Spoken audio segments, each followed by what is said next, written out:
प्रभु राम देव भगवान अल्लाह खुदा ईश आदि नाम एक ही शक्ति के हैं। वो कैसा है, कहां है, कैसे मिलता है, किसने देखा है?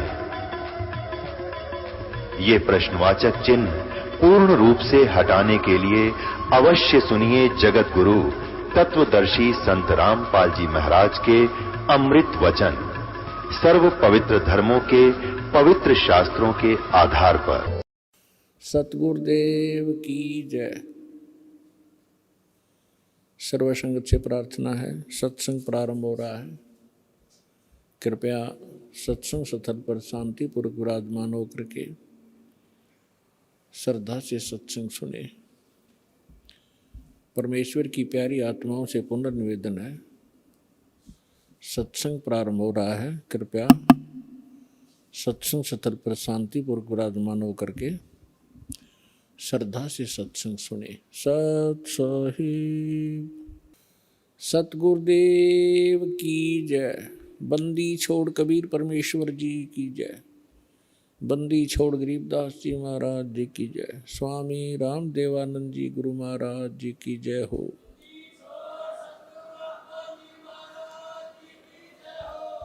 ग्रीव नमो नमो सतपुरुष को नमस्कार। गुरु के नहीं सुर नर मुनि जन साधुओं संतों सर्वसदी नहीं। सतगुरु साहेब संत सब डंडो तुम प्रणाम। आगे पीछे मध्य हुए तिनको जा कुर्बान। नराकार निर्विषम काल जाल भयभंजनम निर्लेपम निज निर्गुणम अकल अनुबेशुंदनम। सोहम सुरति समापतम सकल समाना निर्दल। उज्ज्वल हिरंबर हरदमं बे परवा अथाह वार पार निमज्जतम। ग्रीव जो सुमर सिद्ध होई गणनायक गलताना। करो अनुग्रह सोई पारस पद परवाना। आदि गणेश मनाऊं गणनायक देवन देवा। चरण कमल लो लाऊं आदंत करूं सेवा। परम शक्ति संगीतम रिद्धि सिद्धिदाता सोई। अवगत गुण अतीतम सत्य पुरुष निर्मोही। जगदम्बा जगदीशम मंगल रूप मुरारी।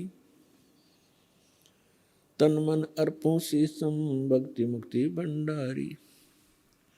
सुर नर मुनि जन ध्यावें ब्रह्मा विष्णु महेशा। शेष शेष मुख गावें पूजें आदि गणेशा। इंद्र कुबेर सरीखा वरुण धर्म राय ध्यावे। समर्थ जीवन जी कामन इच्छा फल पावे। 33 कोटि अधारा ध्यावे शेष 88। उतरे बहुजल पारा कट है यम की फांसी। 33 कोटि अधारा ध्यावे शेष 88। उतरे बहुजल पारा कट है यम की फांसी। कर जोरूं विनती करूं धरूं चरण पर शीस।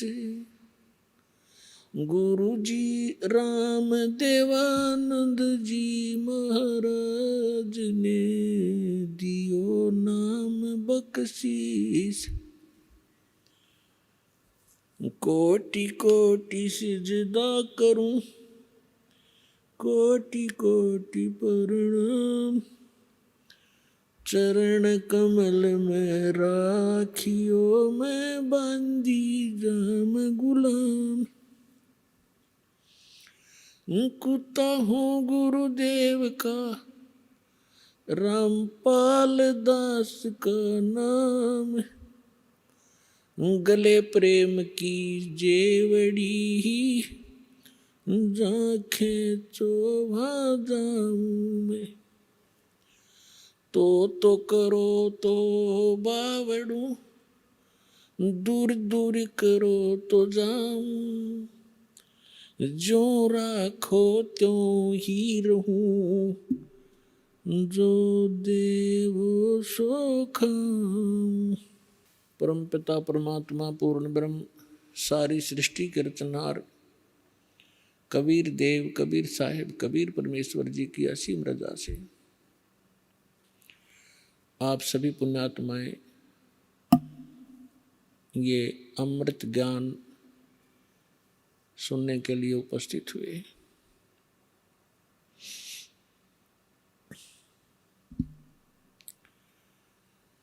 परमेश्वर कौन है,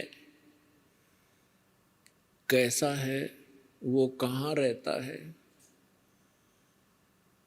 और वो कैसे प्राप्त होता है, ये जीव कहाँ से आया था, इसका उद्देश्य क्या है यहाँ जीने का, मृत्यु क्यों हो रही है, जन्म क्यों हो रहा है। हम आजीवन अपने परिवार के पोषण में अपना कोई मकान महल बनाने में कितनी लगन से लगे रहते हैं, उसके प्रति हमारा कितना अट्रैक्शन होता है, कितना लगाव होता है, और एक पल के अंदर मृत्यु होती है, हाहाकार मच जाता है। कितने ही प्रिय परिवार के सदस्य हों, तुरंत त्याग कर चला जाता है। ये कैसा जीवन है, हम इससे ऊब नहीं रहे, हम इससे थके नहीं हैं जन्म और मृत्यु से, क्योंकि हमें ज्ञान प्राप्त नहीं हुआ कि इस जन्म और मृत्यु के इस दीर्घ रोग का भी कोई विकल्प है, इससे छुटकारा हो सकता है। और जिन अज्ञानियों ने मोक्ष की परिभाषा बताई वो बिल्कुल यथार्थता के विपरीत थी। क्या कहते थे, कुछ तो ये कहते हैं कि जन्म मृत्यु तो बनी ही रहेगी, इसका कोई विकल्प नहीं है,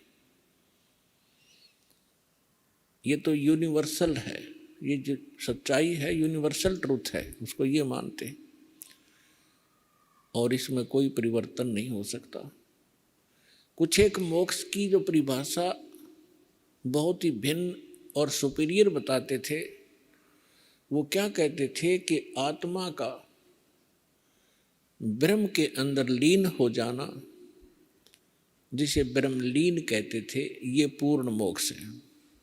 और कुछ एक ये कहते थे परमात्मा जो है, परमात्मा केवल प्रकाश है। ये तो विधान रहा जब तक परमात्मा कबीर जी कलयुग में अपना ज्ञान देने के लिए नहीं आए। उसके बाद परमात्मा ने आकर के खुद अपनी अमृत वाणी में यथार्थ अध्यात्म मार्ग और यथार्थ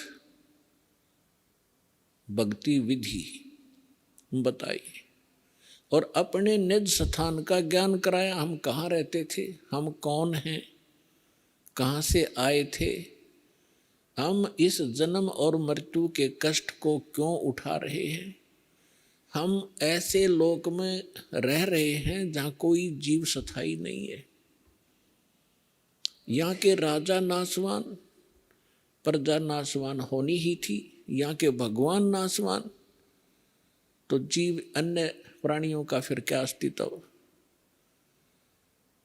तो उस परमेश्वर ने जब तक ये अपना निज स्थान सतलोक सचखंड नहीं बताया था और उससे परिचित कुछ महापुरुषों को नहीं कराया था, तब तक हम केवल ब्रह्म को ही अंतिम ब्रह्म प्राप्ति अंतिम उपलब्धि मानते थे।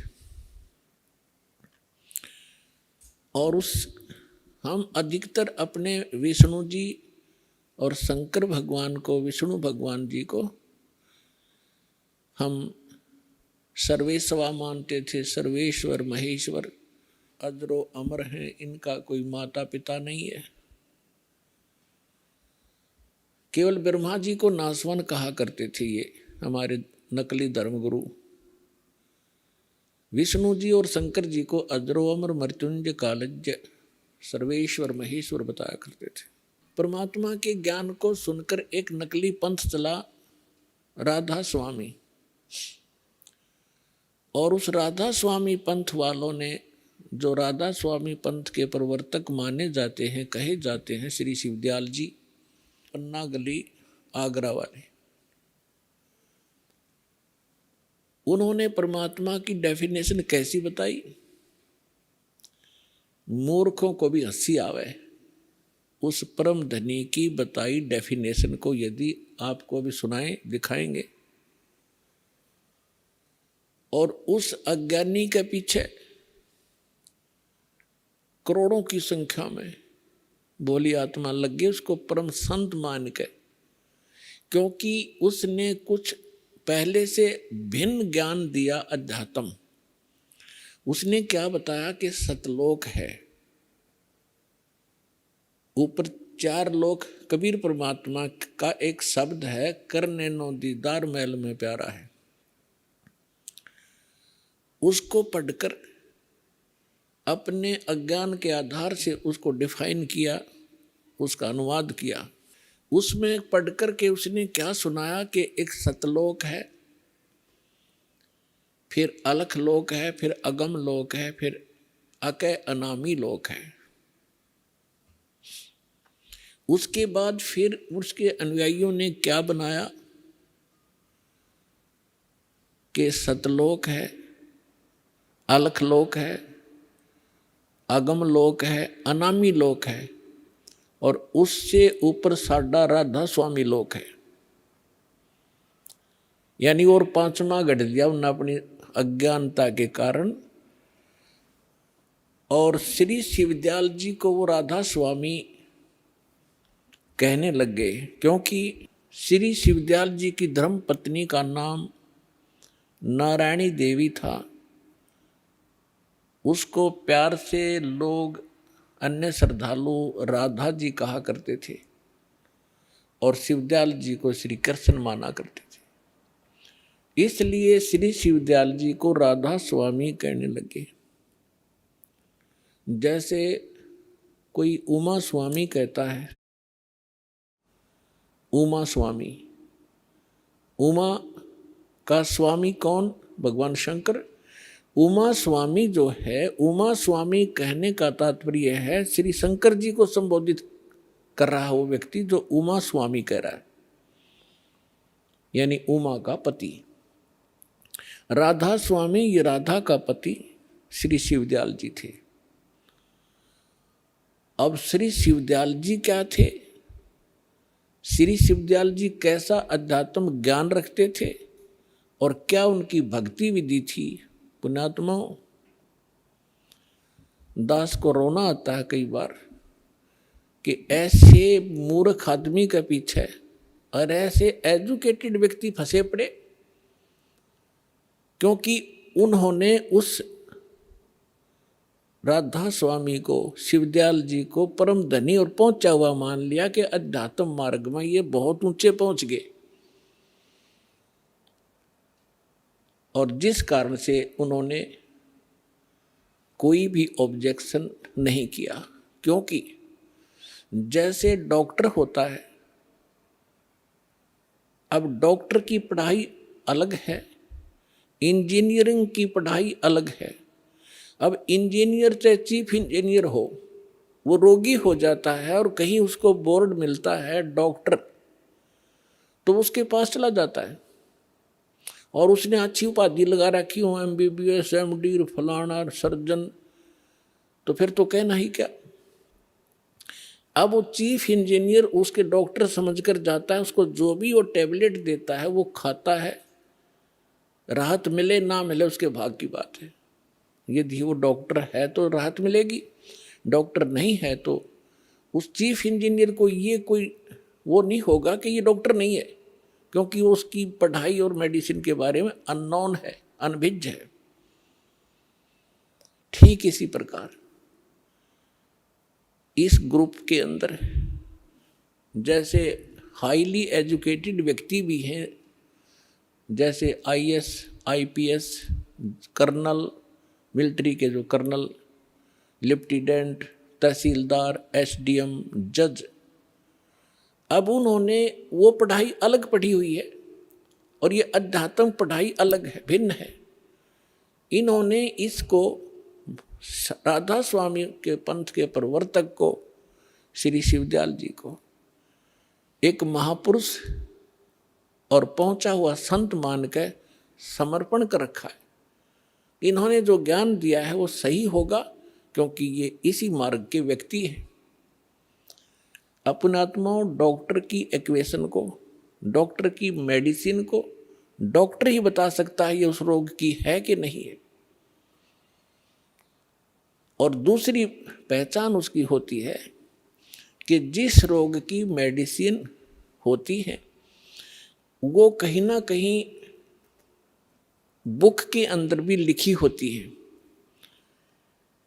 तो जैसे कोई एक व्यक्ति बताता है कि इस रोग की टेबलेट ये होती है, दूसरा बताता है कि नहीं ये होती है, तो उनका फैसला किया जाता है कि उसमें कौन सा साल्ट है और इस रोग में कौन सा साल्ट काम करता है। तो डॉक्टर ही उसकी पहचान बताते हैं। और फिर भी नहीं कोई तसल्ली होती है, सब यकीन होता है, तो उस बुक से मेल किया जाता है कि देखिएगा ये मेडिसिन है और इसके गुण धर्म है, तब फैसला होता है। तो ठीक इसी प्रकार ये दास भी एक आध्यात्मिक टीचर है और जितने भी धर्मगुरु हैं ये सभी आध्यात्मिक टीचर वर्तमान के हैं, कहलाते हैं। कोई सतगुरु कहलाता है, कोई मंडलेश्वर बना हुआ है, कोई आचार्य, कोई शंकराचार्य, ये सभी आध्यात्मिक गुरु हैं। अब जो व्यक्ति अपने सिलेबस से परिचित नहीं है, सिलेबस यानी पाठ्यक्रम से, तो वो टीचर नहीं है। बेशक से वो भोले विद्यार्थी उसको अध्यापक और टीचर कहते रहे, यदि वो अपने सिलेबस से परिचित नहीं है तो वो टीचर नहीं है। तो जितने भी अपने धर्म गुरु हुए हैं, विशेषकर हिंदू धर्म से हम खूब परिचित हैं, और जितने भी आज तक ऋषि महर्षि हुए हैं, इंक्लूडिंग ब्रह्मा विष्णु महेश, जिनको हम भगवान मानकर पूजा किया करते थे, इनको भी अध्यात्म मार्ग, यथार्थ अध्यात्म मार्ग नहीं है। केवल उन महापुरुषों को छोड़कर जिनको परमात्मा स्वयं आकर मिले थे, उनको अपने यथार्थ स्थान सचखंड सतलोक में लेकर गए थे और उस अपने से परिचित करवा के उनको वापस छोड़ा था। वो महापुरुष कौन कौन है? आदरणीय धर्मदास साहिब जी, आदरणीय मलुकदास साहिब जी, आदरणीय नानक देव साहिब जी, जो सिख धर्म के प्रवर्तक माने जाते, आदरणीय दादू साहिब जी,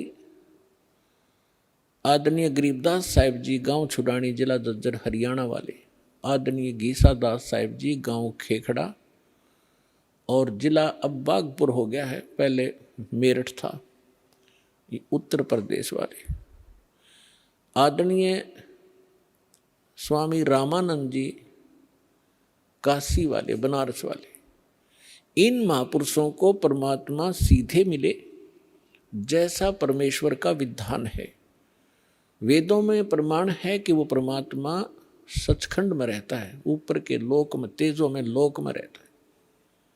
वहाँ पर एक बहुत बड़े गुम्बद में, एक बहुत बड़े सिंहासन पर और मुकुट समेत विराजमान है, जैसे राजा विराजमान होता है अपने तख्त पर, अपने सिंहासन पर।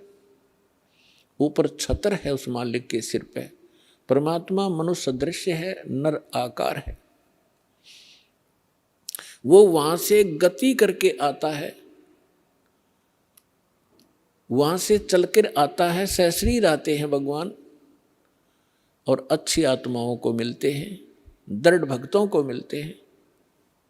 वेद प्रमाणित कर रहे हैं कि परमात्मा ऐसी लीला करता है और पुण्यात्माओं, विश्व का कोई भी व्यक्ति ऐसा नहीं है जो वेदों को, श्रीमद् भगवत गीता को ये कहे कि ये व्यर्थ है, इनका ज्ञान सही नहीं है। और विशेषकर हमारे हिंदू धर्म के अंदर तो ये सिरोधार्य हैं ही हैं। तो पुण्यात्माओं, प्रथम तो हमारे को ये पहचान होनी चाहिए कि हु इज गॉड, कौन है परमात्मा और कैसा है, कहाँ रहता है, परमात्मा की आवश्यकता क्यों है। उसके पाने के लिए राजाओं ने राज त्याग दिए और ऋषि महर्षियों ने आजीवन अपनी साधना करके शरीर खत्म कर दिए। तो कैसा है वो भगवान, कैसा है वो स्थान जिसके लिए ऐसी नौबत सहन करनी पड़ी और लगे रहे, आज तक हम लग रहे हैं। तो इसलिए वो फिर मिलता कैसे है, जिस समय आपके ये सभी शंका समाधान हो जाएंगे, सभी कंसेप्ट क्लियर हो जाएंगे, तब तो आप भगत बनोगे। श्रीमद् भगवत गीता अध्याय नंबर 2 के श्लोक नंबर 53 में कहा है कि अर्जुन, जिस समय तेरी बुद्धि भिन्न भिन्न प्रकार के भ्रमित करने वाले वचनों से हटकर एक अध्यात्म ज्ञान पर स्थिर होगी, परमात्म ज्ञान पर स्थिर होगी, तब तो तू योगी बनेगा। गीता अध्याय नंबर 2 के श्लोक नंबर 53 में कहा है कि अब देखिएगा, थोड़ा आपके रूप कराते हैं। ये है श्रीमद् भगवत गीता, गीता प्रेस गोरखपुर से प्रकाशित है और जयदयाल गोविंद का इसके अनुवादक है। गीता प्रेस गोरखपुर से प्रकाशित है। इसके अध्याय नंबर 2 के और श्लोक नंबर 53 में क्या लिखा है कि भांति भांति के वचनों को सुनने से विचलित हुई तेरी बुद्धि जब परमात्मा में अचल स्थिर ठहर जाएगी, तब तू योग को प्राप्त हो जाएगा। अब गीता अध्याय नंबर 2 के श्लोक नंबर 46 में क्या कहा कि अर्जुन, जिस प्रकार बहुत बड़े जलाशय की प्राप्ति के उपरांत व्यक्ति की आस्था छोटे जलाशय में रह जाती है, यानी बहुत बड़ी झील मिल जाने पर, पहले जिस समय श्रीमद् भगवत गीता का ज्ञान बोला गया था, उस समय पूरे विश्व में सभी मानव इन सरोवरों के किनारे ही बसा करते थे, तालाबों के किनारे बसा करते थे, उसी से पीते थे, उसी से नहाते धोते थे, स्वच्छ जल होते थे, वर्षा खूब होती थी, वृक्ष बहुत ज़्यादा होते थे और वृक्षों पर वर्षा होकर के जड़ी बूटियाँ के साथ जल इकट्ठा हो, जड़ी बूटियों पर वर्षा होकर के वो जल बहुत ही अच्छा, निर्मल और निरोगा होता था। वो एक तालाब, सरोवर या झील का रूप धारण कर लेता था और सभी उस पर आश्रित व्यक्ति जो भी जहाँ बसा है, यदि कोई छोटे जलाशय पर बसा है तो उसके लिए वो जलाशय उसका जीवन दाता है, उसके आश्रय वो जी रहा है। और उस छोटे सरोवर में, छोटे जलाशय में, छोटे तालाब में 1 वर्ष वर्षा नहीं होती है तो उसका जल सूख जाता है, तो उस पर आश्रित व्यक्ति दुखी हो जाते हैं, उनको त्राही त्राही मच जाती है और वो विनाश को प्राप्त हो जाते हैं। ऐसा उस पर आश्रित व्यक्तियों को भी पता होता है कि यदि वर्षा नहीं हुई 1 वर्ष तो अकाल गिर जाता है और अकाल में सैकड़ों, हजारों, लाखों की संख्या में प्राणी मर जाते थे। अब गीता अध्याय नंबर 2 का श्लोक नंबर 46 क्या कहना चाहता है, क्या बताना चाहते हैं कि उन व्यक्तियों को जो उस छोटे जलाशय पर आश्रित हैं और उनको कहीं आसपास पता लग जाए कि वहाँ बहुत बड़ी झील है, सरोवर है, और जिसमें 10 वर्ष वर्षा ना हो तो भी जल उसका समाप्त नहीं होता, तो वो व्यक्ति तुरंत उस छोटे जलाशय को त्याग और सरोवर उस झील के किनारे जाकर जाना पसंद करेंगे, तुरंत चले जाएंगे। अब ये क्या बताना चाहते हैं कि श्रीमद् भगवत गीता हमें एक निर्णायक ज्ञान दे रहे हैं, ये पवित्र सदग्रंथ ये बताना चाह रहे हैं इसके अंदर कि जब आप जैसे आप जिन भगवानों पर आश्रित हैं, श्री विष्णु जी, श्री शंकर भगवान जी या अन्य देवी देवता, कोई माता और मसानियों पर, अब जो माता और मसानियों पर है वो तो बहुत निम्न स्तर की कहानी होगी। ये 3 देवता माने जाते हैं, श्री ब्रह्मा जी रजगुण, श्री विष्णु जी सतगुण, श्री शिव जी तमगुण। जो इन तक आश्रित हैं तो इनकी क्या स्थिति है, वो कितने सुखी हैं, कितने सुरक्षित हैं। और इनसे ऊपर जिनकी बुद्धि उठी है, अपने आप को ज़्यादा सुपीरियर माना करते थे, वो कहते थे हम ब्रह्म पूजा करते हैं, हम ब्रह्मा विष्णु महेश की पूजा नहीं करते। तो ब्रह्म क्या स्थिति है, ब्रह्म क्या है, ब्रह्म कौन है, किसको ब्रह्म कहते हैं? इस ब्रह्म से ऊपर परमात्मा से अतिरिक्त, कबीर भगवान से अतिरिक्त आज तक हमें कोई बताने वाला नहीं आया था। और परमात्मा से प्राप्त ज्ञान के आधार से ये नकली संत, ये नकली पंथ राधा स्वामी वालों ने सारी नकल करके और झूठी उसकी अपने सत्र का जो उसको परमात्मा के यथार्थ ज्ञान को भी उलझा दिया अपने गलत अनुभव के कारण। तो उस सारे उलझे हुए अध्यात्म ज्ञान को फिर से सेट करने के लिए इस दास को भेजा है कबीर भगवान ने, उस परम अक्षर पुरुष ने।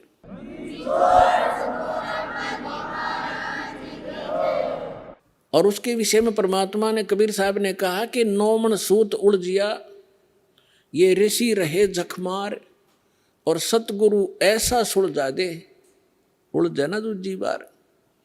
तो अब अध्यात्म ज्ञान को ऐसा सुलझा दिया दास ने कबीर परमात्मा की रजा से, उनके द्वारा दी गई बुद्धि और उनके द्वारा दिए गए सूक्ष्म वेद के ज्ञान से। अब ये कलयुग में अध्यात्म मार्ग को कोई उलझा नहीं सकेगा। भक्ति कोई करियो चाहे ना करियो, और भक्ति करेंगे, क्योंकि भक्ति के लिए तो सभी हम बढ़ते चले गए। पहले हम हिंदू बने, फिर ईसाई बने, फिर मुसलमान बने, फिर सिख बने। हम भगवान के लिए बढ़ते जा रहे हैं। अब राधा स्वामी बने, कोई निरंकारी बने। तो ये हम क्यों बने? क्योंकि परमात्मा के लिए डिवाइड हुए हम। अब फिर एक होंगे, जब ज्ञान एक हो जाएगा, भगवान एक सामने आ जाएगा, हम फिर से एक होंगे। हम मानव हैं, जीव हमारी जाति है, मानव धर्म हमारा, हिंदू मुस्लिम सिख ईसाई कोई धर्म नहीं है न्यारा। ये आपके एक दिन हृदय में जगह बन जाएगी इसकी सच्चाई के साथ। एक तो फॉर्मेलिटी होती है, सच्चाई के साथ आप इसको स्वीकार करोगे कि हम भिन्न नहीं है, हम यहाँ के वासी नहीं है, हम सतलोक के रहने वाले। अब जो प्रसंग चल रहा है, गीता अध्याय नंबर 2 के श्लोक नंबर 46 में कहा है कि छोटे जलाशय पर कोई आश्रित व्यक्ति है और उसको बहुत बड़ा जलाशय यानी झील प्राप्त हो जाती है, तो उस छोटे बड़े जलाशय की प्राप्ति के उपरांत छोटे जलाशय में जैसा प्रयोजन रह जाता है, ठीक इसी प्रकार उस परमात्म ज्ञान की प्राप्ति के उपरांत, उस परमात्म ज्ञान की प्राप्ति के उपरांत, उस परम अक्षर ब्रह्म की यथार्थ मार्ग के, उस अध्यात्म मार्ग की प्राप्ति के उपरांत इन छोटे भगवानों में, अन्य भगवानों में जैसी आस्था रह जाएगी, ऐसी आस्था रह जाएगी जैसे छोटे जलाशय में रह जाती है बड़े जलाशय की प्राप्ति के उपरांत। अब कैसे? जैसे कोई छोटे तालाब पर आश्रित था, उसका अच्छा जल था, स्वस्थ जल था, स्वच्छ जल था, और उससे अपना जीवन निर्वाह कर रहे थे, लेकिन वो पर्याप्त नहीं था, सफिशिएंट नहीं था। उसको मालूम था 1 वर्ष वर्षा नहीं हुई तो त्राही त्राही करके परिवार नष्ट हो जाएंगे। लेकिन वो जल खराब नहीं था, लेकिन पर्याप्त नहीं था। और जब वो झील मिल जाती है, वो जल वो वैसा, उससे भी स्वस्थ है, वो वैसा ही है, लेकिन वो पर्याप्त है। तो छोटे जलाशय को त्याग कर तुरंत उस दूसरे बड़े जलाशय पर वो व्यक्ति आश्रित हो जाता है। तो इसी प्रकार जब हमें उस परम पिता परमात्मा पूर्ण ब्रह्म सत्य पुरुष की जानकारी होगी और उसकी महिमा का पता चलेगा कि उस परमात्मा की भक्ति और उसकी शरण में आने से हमें क्या क्या लाभ होंगे, और इन ये भगवानों पर जिन पर हम आश्रित थे उनकी क्या स्थिति है, तो कहते हैं आपकी आस्था फिर इनमें उतनी ही रह जाएगी जैसे बड़े जलाशय के उपरांत प्राप्ति के उपरांत छोटे जलाशय में रह जाती। वो छोटे जलाशय बुरा नहीं लगता, लेकिन वो सफिशिएंट नहीं है, इसलिए उसको त्याग देना ही वो उचित समझता है। ठीक इसी प्रकार इस अध्यात्म मार्ग को गीता अध्याय नंबर 2 के श्लोक नंबर 46 ने समझाने की चेष्टा की है। देखिएगा, श्रीमद् भगवद गीता अध्याय नंबर 2 का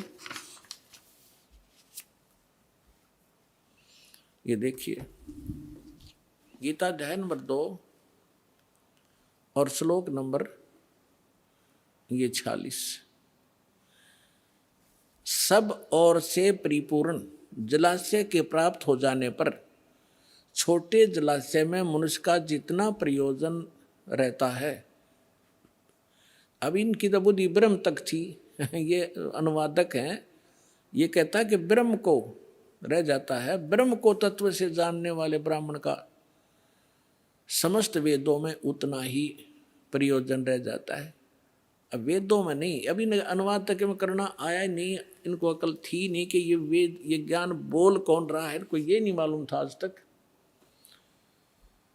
इसका ये अर्थ बनता है कि जब परमात्मा जैसे छोटे जलाशय पर आश्रित व्यक्ति को सब ओर से परिपूर्ण जलाशय यानी कंप्लीट इन ऑल रेस्पेक्ट बहुत बड़ा मिल जाता है, तो उसका उतना ही प्रयोजन रह जाता है जैसे ये न ब्रह्म लिखा है वो परम अक्षर ब्रह्म है।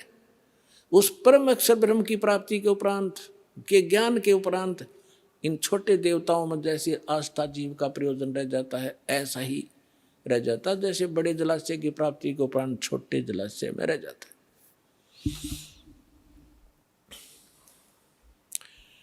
अपनात्मा सबसे पहले हमने ये देखना होगा कि परमात्मा को कैसे पहचाने। अब पहचान किसी, हमने भगवान की पहचान परमात्मा हमने सुना कहाँ से? हमारे धर्म गुरुओं से। हमारे धर्म गुरु क्या बताते थे कि हम वेदों से ज्ञान दे रहे हैं, हम श्रीमद् भगवत गीता से आपको बता रहे हैं, हम पुराणों से आपको ज्ञान दे रहे हैं। तो आज तक हम हिंदू धर्म में जन्मे प्राणी अपने इन सदग्रंथों को सत्य मानते आ रहे हैं कि हमारे धर्मगुरु पुराणों से, गीता से और वेदों से, पवित्र सदग्रंथों से, इन्हीं से हमें ज्ञान बताते आए। उस समय हम शिक्षित नहीं थे, हमारे पूर्वज शिक्षित नहीं थे। शिक्षा प्राप्त करने का केवल एक वर्ण को अधिकार था, ब्राह्मणों को, और समाज ने उन ब्राह्मणों को ये छूट दे दी थी कि आप इन वेदों को, सदग्रंथों को समझो और फिर समझकर हमें बताओ, फिर हम जो इनमें मार्गदर्शन है हमें समझाओ, हम फिर उसी तरह अपना जीवन निर्वाह करें और उसी तरह हम भी परमात्मा की भक्ति करें। और उसके लिए उनको फ्री छोड़ दिया कि हम तुम्हें दक्षिणा दिया करेंगे, आप अपना निर्वाह भी चलाओ उनसे और सदग्रंथों को अच्छी गहनता से जानो और फिर हमें बताओ।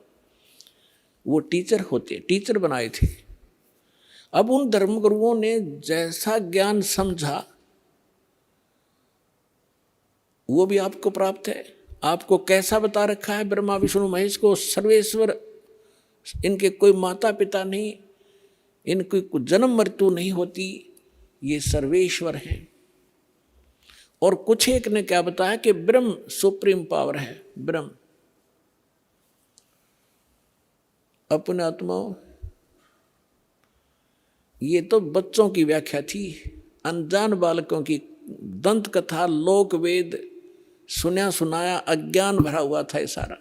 अब पहले तो आपको दिखाते हैं कि ब्रह्मा विष्णु महेश का जन्म मृत्यु होता है इनके माता पिता हैं। विशेषकर हिंदू धर्म कंप्लीटली इन दो देवताओं पर आश्रित है, श्री विष्णु जी और श्री शंकर जी। उसके बाद तो फिर जैसे भी हमें ज्ञान मिलता गया, बिखरता गया, कोई हनुमान पूज रहा है, कोई शेरा वाली का चिपट रहा है, कोई और काली माई का ही लगा हुआ है पूजा में, और फिर और नीचे सत्र में आगे हम खेत अपने कहीं 4 ईंट लगाई उसमें मत्था टेकन लग गए, या कोई मंदिर मस्जिद गुरुद्वारे बना के वहाँ परमात्मा खोजने लग गए।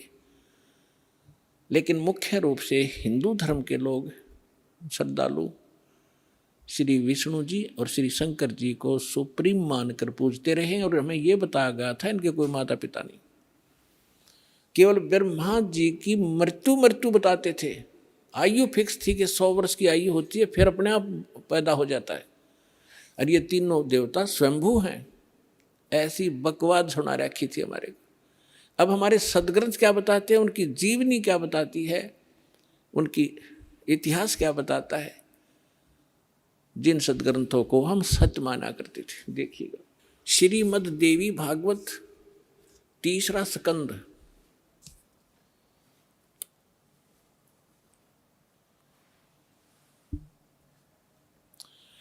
ये गीता प्रेस गोरखपुर से प्रकाशित है। ये देखिएगा, इसके ये सचित्र मोटा टाइप, केवल हिंदी, संपादक हनुमान प्रसाद पोदार, चिमनलाल गोस्वामी। और ये यहाँ से प्रकाशित है, मुद्रित और प्रकाशित। ये गीता प्रेस गोरखपुर से है।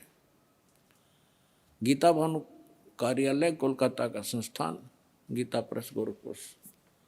इसके 123 पृष्ठ पर ले चलते हैं आपको, बिल्कुल 2 मिनट में सारी कहानी समझ में आ जाएगी। 123 पृष्ठ पे ये 3रा स्कंद। भगवान विष्णु अपनी माता दुर्गा की महिमा स्तुति करते हुए, उनकी स्तुति करते हुए बोल रहे हैं, तुम शुद्ध स्वरूपा हो, ये सारा संसार तुम से उद्भासित हो रहा है। मैं ब्रह्मा और शंकर, हम सभी तुम्हारी कृपा से विद्यमान हैं। हमारा आविर्भाव माने जन्म, तिरोभाव माने मृत्यु। हमारा तो जन्म और मृत्यु हुआ करता है, केवल तुम ही नित्य हो, जगत जननी हो, प्रकृति और सनातनी देवी हो। ये प्रकृति शब्द याद रखना कि दुर्गा को प्रकृति भी कहते हैं। जिस समय दास आपको श्रीमद् भगवत गीता में यह सिद्ध करेगा कि ब्रह्मा विष्णु महेश की उत्पत्ति दुर्गा से हुई है और गीता में वर्णित है, उस समय प्रकृति शब्द आपका काम आओगा कि प्रकृति दुर्गा को कहते हैं। गीता के अंदर 2 प्रकृति बताई है, एक तो जड़ जैसे ये अग्नि वायु हवा आदि, और एक चेतन ये दुर्गा प्रकृति है। तो इसलिए कहते हैं तुम आप ही प्रकृति हो। और फिर भगवान शंकर क्या कहते हैं, देखिएगा। भगवान शंकर बोले, देवी यदि महाभाग विष्णु तुम ही से प्रकट हुए हैं, उनके बाद उत्पन्न होने वाले ब्रह्मा भी तुम्हारे बालक हुए, फिर मैं तमोगुणी लीला करने वाला, क्या तुम्हारा मैं तमोगुणी लीला करने वाला शंकर क्या तुम्हारी संतान नहीं हुआ? अर्थात मुझे भी उत्पन्न करने वाली तुम ही हो शिवे। संपूर्ण संसार की सृष्टि करने में तुम बड़ी चतुर हो। इस संसार की सृष्टि, स्थिति और संहार में तुम्हारे गुण सदा समर्थ हैं। उन्हीं तीनों गुणों से उत्पन्न हम ब्रह्मा विष्णु एवं शंकर नियमानुसार कार्य में तत्पर रहते हैं। अपनात्माओं, इस पवित्र पुराण के चंद पंक्तियों ने 4-5 कंसेप्ट क्लियर कर दिए। नंबर 1, ब्रह्मा विष्णु महेश की जन्म मृत्यु होती है, ये अविनाशी नहीं है। दूसरा ये कर दिया कि दुर्गा प्रकृति को कहते हैं। तीसरा ये हो गया कि प्रकृति दुर्गा इनकी माँ है। और चौथा ये हो गया कि रजगुण ब्रह्मा है, सतगुण विष्णु, तमगुण शिव जी। और 5वां ये हो गया कि ये भगवान केवल वर्क डन दे सकते हैं। जैसा जिसका कर्म है इसमें ये कोई परिवर्तन नहीं कर सकते। ये इससे सिद्ध हो गया। अब ये सिद्ध हो गया कि ब्रह्मा विष्णु महेश नासवान है। अब जो भगवान नासवान हैं और हम उनकी पूजा करते हैं तो हम भी नासवान हैं, क्योंकि हम वहीं जाएंगे जहां उनका लोक है। ब्रह्मा जी का उपासक ब्रह्मा जी के लोक में, विष्णु जी का उपासक विष्णु जी के लोक में, शिव जी का उपासक शिव जी के लोक में। और ये भगवान नासवान है और इनकी भी मृत्यु होगी, इनका लोक भी नाश होगा, तो फिर हम भी गए जन्म मृत्यु में। यानी हमें कंप्लीट मोक्ष नहीं हुआ, संपूर्ण मोक्ष नहीं हुआ। कौन सा मोक्ष? श्रीमद् भगवत गीता अध्याय नंबर 15 के श्लोक नंबर 1 से 4 में कहा है कि ये ऊपर को जड़ और नीचे को तीनों गुण रूपी शाखा वाला संसार रूपी वृक्ष है। और जो संत इसके सभी पार्ट्स को विभिन्न विभिन्न बता देगा वह तत्वदर्शी संत है, वेद के तात्पर्य को जानने वाला है। फिर बताया है कि उसके पश्चात गीता अध्याय नंबर 15 के श्लोक नंबर 4 में कहा है जब तत्वदर्शी संत मिल जाए उसके पश्चात परमेश्वर के उस परम पद की खोज करनी चाहिए जहां जाने के बाद साधक लौटकर कभी संसार में नहीं आते। और जिस परमेश्वर ने सभी ब्रह्मांडों की रचना की है, अर्थात जिस परमेश्वर से संसार रूपी वृक्ष की प्रवृत्ति विस्तार को प्राप्त हुई है, भावार्थ है कि जिसने सब ब्रह्मांडों की रचना की है वो कंप्लीट गॉड है, वो पूर्ण परमात्मा है। केवल उसी की भक्ति करो, गीता ज्ञानदाता स्पष्ट कर रहा है। और फिर कहता है कि अर्जुन चौथे अध्याय के 5 और 9 श्लोक में, दूसरे अध्याय के 12 श्लोक में गीता जी में, और 10वें अध्याय के दूसरे श्लोक में गीता ज्ञानदाता कहता अर्जुन तेरे और मेरे बहुत जन्म हो चुके हैं, तू नहीं जानता मैं जानता। अब जैसे हम श्री कृष्ण जी को मानकर चलें कि श्री कृष्ण जी गीता का ज्ञान दे रहा है, इन अज्ञानियों के आधार से हम चलें तो भी गीता ज्ञानदाता तो अपने आप को कह रहा है मैं नासवान हूं, मेरी जन्म मृत्यु होती है। जिसकी स्वयं जन्म मृत्यु होती है और उसके उपासकों की भी जन्म मृत्यु होगी।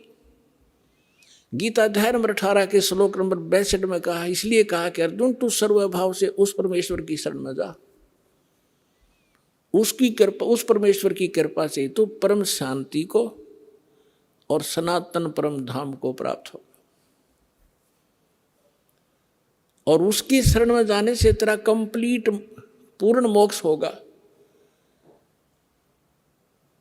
अब वो परमात्मा कौन है, कैसा है, कहाँ रहता है, इसकी जानकारी कहाँ है? गीता अध्याय नंबर 4 के श्लोक नंबर 25 से लेकर 31 तक गीता ज्ञानदाता ने जानकारी दी है कि कोई तो केवल देवताओं की पूजा करके निश्चिंत है और कोई स्वाध्याय करता है, जैसे कोई गीता का पाठ कर लेता है, कोई वेदों का कुछ मंत्र घोट लिए उनको रिपीट करता रहता है, स्वाध्याय करता रहता है, आवर्ती करता रहता है। और कोई केवल योग अभ्यास ही करता है, कोई प्राण अपान, इसकी अपान की क्रिया को, जैसे कुछ कहते हैं कि श्वास पर ध्यान रखो, बाहर आ रहा है अंदर जा रहा है, कोई बात हुई, ना ध्यान रखोगे तब भी ये तो आ जा रहा है। तो कहने का भाव ये है कि ये इस प्रकार की जो साधना करते हैं, कोई तपस्या करते हैं, घोर तप करते हैं, सब अपनी अपनी साधना को पाप नाशक जानते हैं। यानी वो जो साधना जो कर रहा है उसने अंतिम मान रहा है, सही मान रहा है, यथार्थ मान रहा है। फिर तुरंत कहा चौथे अध्याय के 32वें श्लोक में कि अर्जुन इन यज्ञों यानी धार्मिक अनुष्ठानों की जानकारी उस सच्चिदानंद घन ब्रह्म ने, सच्चिदानंद घन ब्रह्म ने, यानी पूर्ण परमात्मा ने, परम अक्षर ब्रह्म ने स्वयं आकर बताई है, अपनी अमृत वाणी में बोल के, अपने मुख कमल से बोलकर जो वाणी कही है वो सच्चिदानंद घन ब्रह्म की वाणी कहलाती है, कबीर वाणी है वो। उसमें इन अध्यात्म यज्ञों का, अनुष्ठानों की विस्तार से जानकारी दी गई है, और वो तत्व ज्ञान है। उसके जानने के बाद तो सब पाप कर्मों से मुक्त हो जाएगा। अब चौथे अध्याय के 34वें श्लोक में कहा कि अर्जुन, उस तत्व ज्ञान को जो सच्चिदानंद घन ब्रह्म स्वयं अपने मुख कमल से आकर बोलता है, वो तत्व ज्ञान है। अपनी अमृत वाणी में बोलता है, अपने मुख से बोलता है, वो तत्व ज्ञान है। और उस तत्व ज्ञान को तू तत्वदर्शी संतों के पास जाकर समझ। उनको दंडवत प्रणाम करने से, कपट छोड़कर उनकी सेवा करने से वह तत्वदर्शी संत तुझे तत्व ज्ञान का उपदेश करेंगे। अपने आत्माओं, ये श्री मद् भगवत गीता का अनुवाद कर्ताओं ने अपनी बुद्धि को श्री कृष्ण जी पर फिट रखा कि श्री कृष्ण जी गीता का ज्ञान दे रहे हैं, श्री कृष्ण जी परब्रह्म हैं, श्री कृष्ण जी ही पूर्ण ब्रह्म हैं। और इसी को आधार मानकर गीता जी का अनर्थ कर डाला इन्होंने अनुवादों का। अनुत्तम को और सर्वश्रेष्ठ लिख दिया। अनुत्तम शब्द एक चौथी कक्षा के बच्चे ने पूछ ले, भाई बेड, अंग्रेजी में पूछ ले किसी बच्चे को, गुड किसे कहते हैं और बेड किसे कहते हैं, उत्तम किसे कहते हैं, अनुत्तम किसे कहते हैं। उत्तम श्रेष्ठ, अनुत्तम अश्रेष्ठ, घटिया। अरिनाड़ियों ने, अज्ञानियों ने, अनुवादकर्ताओं ने अनुत्तम शब्द का अर्थ कर दिया जिससे उत्तम कोई और ना हो। है तेरा गजब है ये। अब थोड़ी सी झलक दिखाते हैं आपको कि गीता अध्याय नंबर 7 के श्लोक नंबर 12 से लेकर आपको 19 तक जानकारी देंगे आज। और जिसको सुनकर जो देखो पुण्यात्माओं, ये सत्संग है और ये ऐसा ज्ञान है, इसको समझने के बाद फिर संसार में कुछ भी समझना शेष नहीं रहेगा। पुण्यात्माओं, आप विद्यार्थी हैं, पूरे विश्व के मानव। आपको पोशाक अलग से मिली है। ये शरीर क्या है? एक तोला है। ये कवर हमारे ओरिजिनल शरीर के ऊपर, जो सूक्ष्म शरीर है उसके ऊपर ये कवर है, एक कपड़ा है। संतों ने इसको चोला कहा है। वस्त्र, गीता जी में इसको वस्त्र कहा है कि जैसे व्यक्ति पुराने वस्त्र त्याग कर नए वस्त्र ग्रहण कर लेता है, ये शरीर ऐसा है। तो ये जो ड्रेस आपको मिली है मानव वाली, आप विद्यार्थी हैं और आप अपना उद्देश्य भूल चुके हो, क्योंकि आपको टीचर ठीक नहीं मिला। क्योंकि संसारिक व्यक्तियों के जो क्रियाएं हम देखते हैं, हम उसी में ढल गए कि बस इतना ही काम है हमारा। और कभी तीज त्योहार हुआ तो थोड़ा बहुत बना के अपने करके पूजा पाठ खा लिया, बस इतना ही काम है। बाकी हमारा काम तो यही है। संसारिक करते हुए हमने ये इतना ही मान रखा था, बच्चे हो गए, इनका पालन पोषण कर दें, इनका विवाह कर दें, फिर इनका संतान हो जाए, हम मर जावा, फाइनल हो गया। अरे ये तो स्टार्ट भी ना करा मनुष्य का काम हमने, ये तो पशु पक्षी भी कर रहे थे इसी काम को। तो हमें टीचर ठीक नहीं मिले, जिस कारण से हमारी रुचि नहीं बनी जितनी बननी चाहिए थी। अब यदि परमात्मा ने ये विशेष मनुष्य जीवन ना देना होता, इसका कोई विशेष कार्य ना होता, तो 84 लाख प्रकार की बना दी योनियां, एक और बना देता उनके जैसी। ये उन पुण्यात्माओं को ये पोशाक मिली है जो बहुत पुण्यकर्मी प्राणी हैं, जो परमात्मा पाने योग्य नंबर प्राप्त हैं उनको, इसलिए उनको ये प्रवेश हुआ है इस भगवान वाली यूनिवर्सिटी में जिसमें परमात्मा पाया जा सकता है। उनको ये ड्रेस न्यारी मिलती है। स्कूल के बच्चे होते हैं, उनकी ड्रेस अन्य होती है, और अन्य जो बच्चे काम खेतों में करते हैं, मजदूरी करते हैं, उनकी ड्रेस अन्य होती है। इसी प्रकार आप विद्यार्थी हैं और आध्यात्मिक गुरु जो होते हैं ये टीचर होते हैं। और टीचर का काम होता है कि सिलेबस पढ़ावे, अपनी लोक वेद दंत कथा नहीं सुनाओ बच्चों को। वो तो दुश्मन होता है उनका जो अब सिलेबस से हटकर ज्ञान देता है। तो आज तक जितने भी हमारे धर्म गुरु थे, उन महापुरुषों को छोड़ जिनको भगवान मिले हैं, जिनके शुभ नाम दास ने पहले बता दिया आपको।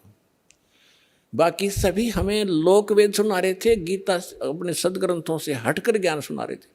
अब दास आपको सुनाना जा रहा है 7वें अध्याय में स्पष्ट लिखा है गीता ज्ञानदाता ने कि अर्जुन अब मैं तुझे ऐसा ज्ञान सुनाने जा रहा हूं जिसको जानकर फिर संसार में कुछ जानना शेष नहीं रहेगा। अब देखिएगा, अब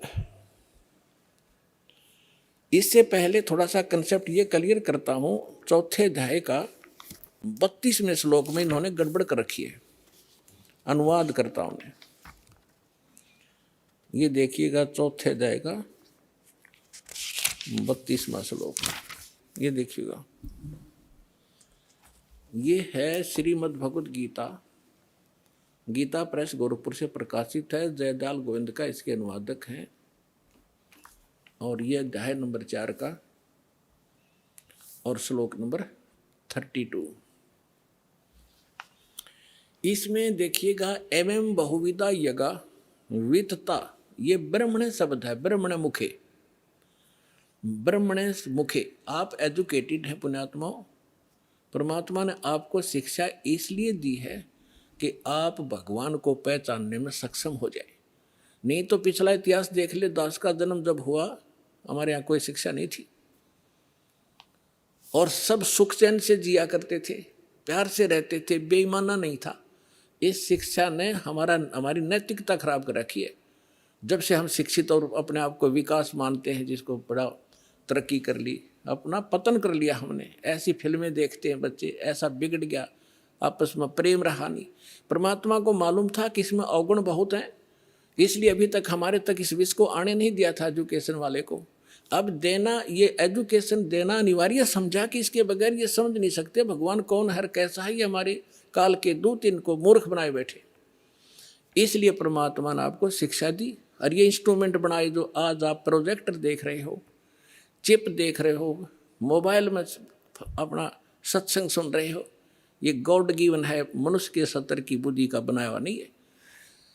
पुणात्मा 1994 में दास ने सत्संग शुरू किया था गुरुदेव के आदेश से। उससे पहले चैनल नहीं थे, उससे पहले ये VCR होया करती से मोटे मोटे लीड तरह से होया करती, DVD वो चला करती थी, थोड़ी थोड़ी चली, शुरुआत हुई थी उनकी। और ना कोई टीवी चैनल थे। अब परमात्मा ने विस्फोट किया, ऐसे साधन बना दिए कि परमात्मा के बच्चे ये यथार्थ ज्ञान को घर बैठे देखेंगे और भगवान को पहचान कर दौड़े आएंगे, अपना कल्याण करवाएंगे और सदा के लिए सुखी हो जाएंगे। तो इसलिए ये रूबरू आपके किया जा रहा है कि ये अपने वो सदग्रंथ जिनको आप शिरोधार्य मानते रहे हो, अब श्रीमद् भगवद गीता का स्थान हिंदू समाज के अंदर अद्वितीय है। और जब हमारे वो क्यों है, क्योंकि इसके अंदर एक अनमोल ज्ञान है, इसलिए शिरोधार्य हमारे को और बहुत आदर से हम इस ग्रंथ का नाम लेते हैं, श्रीमद् भगवद गीता जी। अब इसमें लिखा क्या है, ये हमें संदेश क्या दे रहा है, इसके विपरीत हमें बताया जा रहा था। अमृत के स्थान पर हमें विष खिलाया जा रहा था। तो अब हम विष अमृत खाएंगे, विष त्याग देंगे। जब हमें पहचान हो जाएगी, तो इस पहचान के लिए आपको ये सदग्रंथ रूबरू कराए जाते हैं। अब देखिएगा, ये है अध्याय नंबर 4 का श्लोक नंबर 32।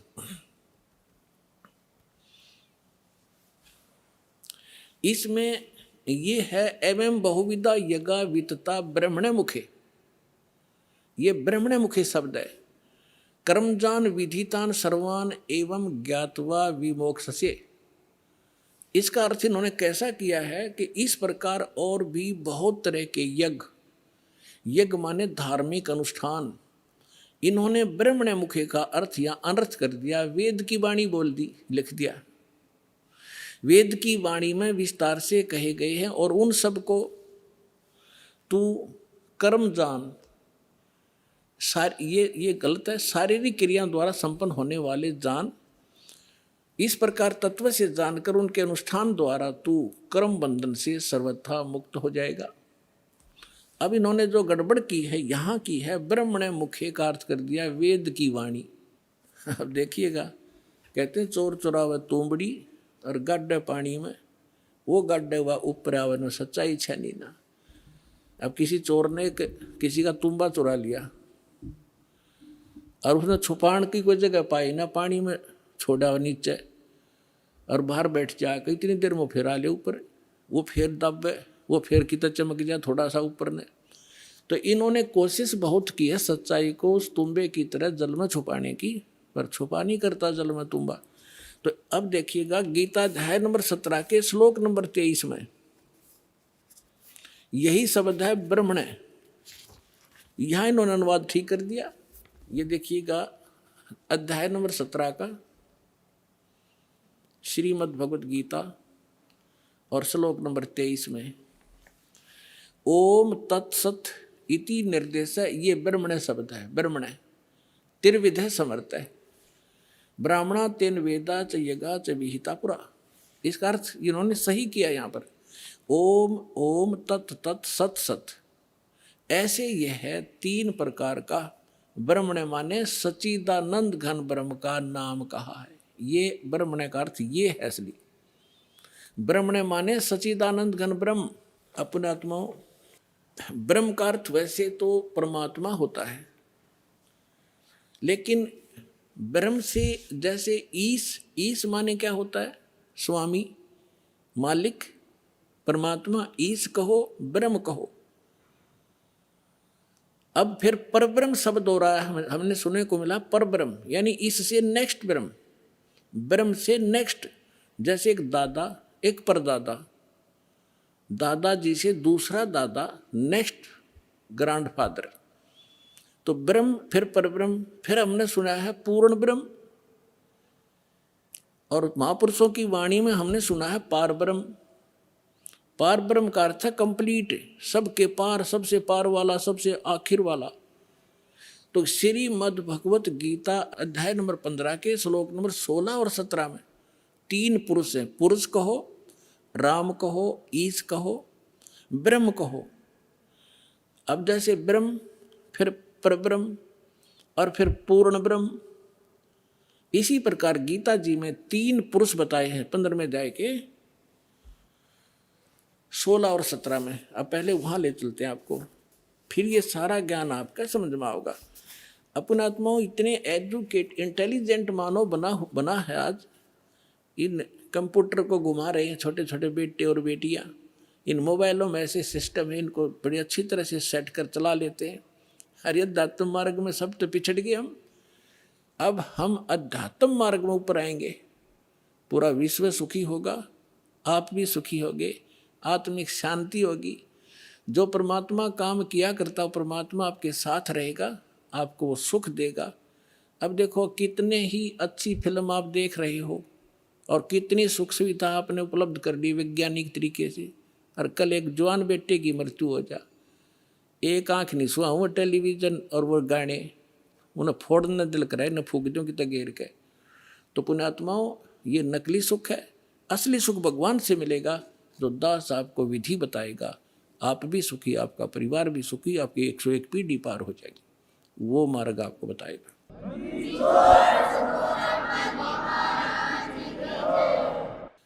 अब देखिएगा 15वें अध्याय का 16 और 17 में 3 पुरुष हैं, 3 भगवान हैं, 3 ब्रह्म हैं। अध्याय नंबर 15 का ये श्लोक नंबर 16 यहाँ पर है। इसमें क्या है कि द्वौ इमौ पुरुषौ लोके सर्च अक्षर एवं च सर सर्वाणी भूतानि कुटस्थ अक्षर उच्चते। 16वां श्लोक, इसका अनुवाद यहाँ पर क्या ना, इस संसार में नाशवान और अविनाशी भी ये 2 प्रकार के पुरुष हैं। अब देखो इन्होंने सर माने नाशवान, अक्षर माने अविनाशी कर दिया। ये लिखना था इस संसार में सर पुरुष और अक्षर पुरुष, ये पुरुषों है ना, ये दोनों संस्कृत में इसके साथ भी लगाया जाता है, अक्षर पुरुष और सर पुरुष। ये और इनको देखें तो नाशवान और अविनाशी 2 प्रकार के पुरुष है। पुरुष माने परमात्मा है, प्रभु हैं, भगवान है, ईश है, स्वामी है। और संपूर्ण प्राणियों के शरीर तो नाशवान है, जीवात्मा अविनाशी कहा जाता है। अब क्या है, ये सरपुरुष कितना मालिक है, अक्षर पुरुष कितना मालिक है, और परम अक्षर। अब तीसरा कौन है, वो तीसरा पहले दिखाते हैं आपको। तीसरा जो है वो परम अक्षर पुरुष है। अब यहाँ आपने 15वें अध्याय के 16वें श्लोक में दो पुरुष हैं, सरपुरुष और अक्षर पुरुष। ये इस दो प्रकार के पुरुष हैं और इनके अंतर्गत जितने प्राणी हैं वो नाशवान है और ये स्वयं भी नाशवान है। जीवात्मा तो गधे की भी नहीं मरती, कुत्ते की भी नहीं मरती। अब यहाँ देखो 15वें अध्याय के 17वें श्लोक में क्या लिखा है कि उत्तम पुरुष है तू अन्य। ये उत्तम पुरुष माने श्रेष्ठ परमात्मा तो इन दोनों से अन्य है, सरपुरुष और अक्षर पुरुष से। सरपुरुष सर और अक्षर, नाशवान और विनाशी, ये दो प्रकार के पुरुष हैं। इसमें लिखा 17वें श्लोक में 15वें अध्याय के कि उत्तम पुरुष है तू अन्य परमात्मा इति उद्धारत है। यह लोग तरम आविश्य विवर्ती अवैश्वर है। उत्तम पुरुष तो अन्य ही है, इन दोनों से कोई और है वो श्रेष्ठ भगवान परम अक्षर ब्रह्म तीसरे नंबर का। उत्तम पुरुष तो अन्य ही है जो तीनों लोकों में प्रवेश करके सबका धारण पोषण करता है। अविनाशी परमेश्वर परमात्मा इस प्रकार कहा जाता है। इसी 15वें अध्याय के प्रथम मंत्र में ये देखिएगा, 15वें अध्याय का प्रथम मंत्र में इसमें कहा है कि ऊर्ध्व मूलम अधः शाखम अश्वत्थम प्राहु अवम छंदासी यस्य पर्णानि ये तम वेद स वेदवित्। इन्होंने अनुवाद किया है कि ऊर्ध्व मूलम, आदि पुरुष परमेश्वर मूल वाले, इसका अर्थ करना था ऊर्ध्व माने ऊपर को, जड़ वाला वो तो पूर्ण परमात्मा है, और अधः शाखम, यहाँ इन्होंने अधः का अनर्थ कर दिया ब्रह्मा रूप मुख्य शाखा वाले। नहीं, अधः माने नीचे होता है, ऊर्ध्व माने ऊपर होता है। इसमें अधः दो बार है, अधः अधः, ये दूसरे श्लोक में। अब यहाँ इन्होंने, और ऊर्ध्वम भी है, यहाँ देखो इन्हीं का अनुवाद देखते हैं। अधः माने नीचे है, अधः माने नीचे, अधः माने नीचे, और ऊर्ध्व माने ऊपर, ऊर्ध्वम माने ऊपर। अब यहां देखो, हम फिर आगे वापस 15वें अध्याय के प्रथम श्लोक में, ऊर्ध्व मूलम अधः शाखम, ऊर्ध्व मूलम अधः शाखम, ये अधः शाखम, ये ऊर्ध्व मूलम अधः शाखम अश्वत्थम प्राहु अवम अविना छंदासी यस्य पर्णानि ये तम वेद स वेदवित्। अब इन्होंने ये गलत किया है, यह लिखना था ऊपर को जो जड़ वाला, ऊपर को जड़ वाला वो तो परमेश्वर है, पूर्ण परमात्मा है, ये ठीक है। अधः शाखम गलत कर दिया, नीचे को शाखा वाला, और संसार रूपी पीपल के वृक्ष को अविनाशी कहते हैं, वेद जिसके पत्ते कहे गए हैं। और उस संसार वृक्ष को जो व्यक्ति, जो संत मूल सहित तत्व से जानता है वह है सवेदवित्, वह वेद के तात्पर्य को जानने वाला है। वो तत्वदर्शी संत है जो इस संसार रूपी वृक्ष के सभी विभागों को बता देगा। ये देखिएगा, संसार रूपी वृक्ष दिखाता हूं आपको पहले। ये है ऊर्ध्व मूलम अधः शाखम, अधः शाखम, ऊर्ध्व मूलम अधः शाखम अश्वत्थम प्राहु अवम छंदासी यस्य पर्णानि ये तम वेद स वेदवित्। अब देखिएगा, ये है वृक्ष जो जमीन से बाहर दिखाई देता है। परमेश्वर ने, कबीर परमेश्वर जी ने 600 वर्ष पहले अपना ज्ञान बताया था एक, और वो लीला ऐसी ही करते हैं, अपने मुख कमल से यथार्थ ज्ञान बोलते हैं और उस ज्ञान को फिर लिपिबद्ध कर लिया जाता, वो सच्चिदानंद घन ब्रह्म की वाणी कहलाती है। उसमें उन परमात्मा ने कहा था अक्षर पुरुष एक पेड़ है और सरपुरुष वाकी डार, निरंजन कहो सरपुरुष कहो, और तीनों देवा शाखा है बाई पात रूप संसार।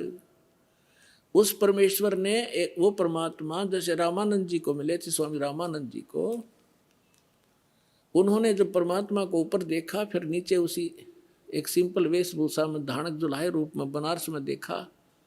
जब कहा था दोहु ठोड़ है एक तू भया एक से दो, और गरीबदास हम कारणे तुम आए हो मगदो, तुम साहेब तुम संत हो, तुम सतगुरु तुम हंस, और गरीबदास तेरे रूप बिना। रामानंद जी कह रहे और न तू जान, तुम ही साहेब हो, तुम परमात्मा हो, सतगुरु सच्चा ज्ञान देने वाले आप ही हो, तुम साहेब तुम संत हो, तुम सतगुरु तुम हंस।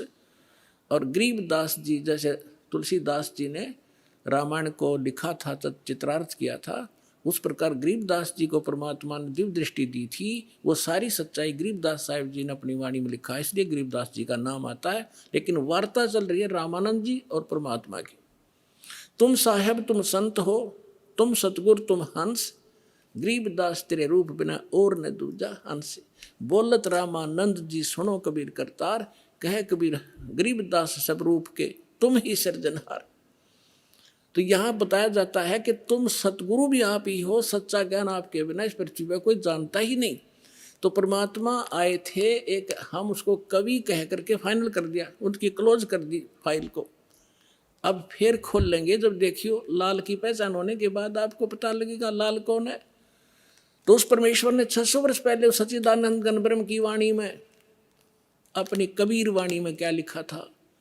अक्षर पुरुष एक पेड़ है, सरपुरुष वाकी डारे, तीनों देवा शाखा है, ये पात रूप संसारे।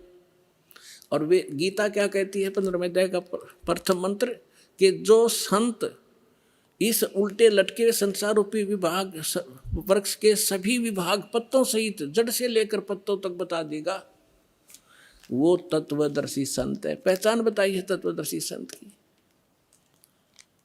अब देखिएगा, ये है पूर्ण परमात्मा, ये परम अक्षर ब्रह्म है, ये ऐसे देंगे।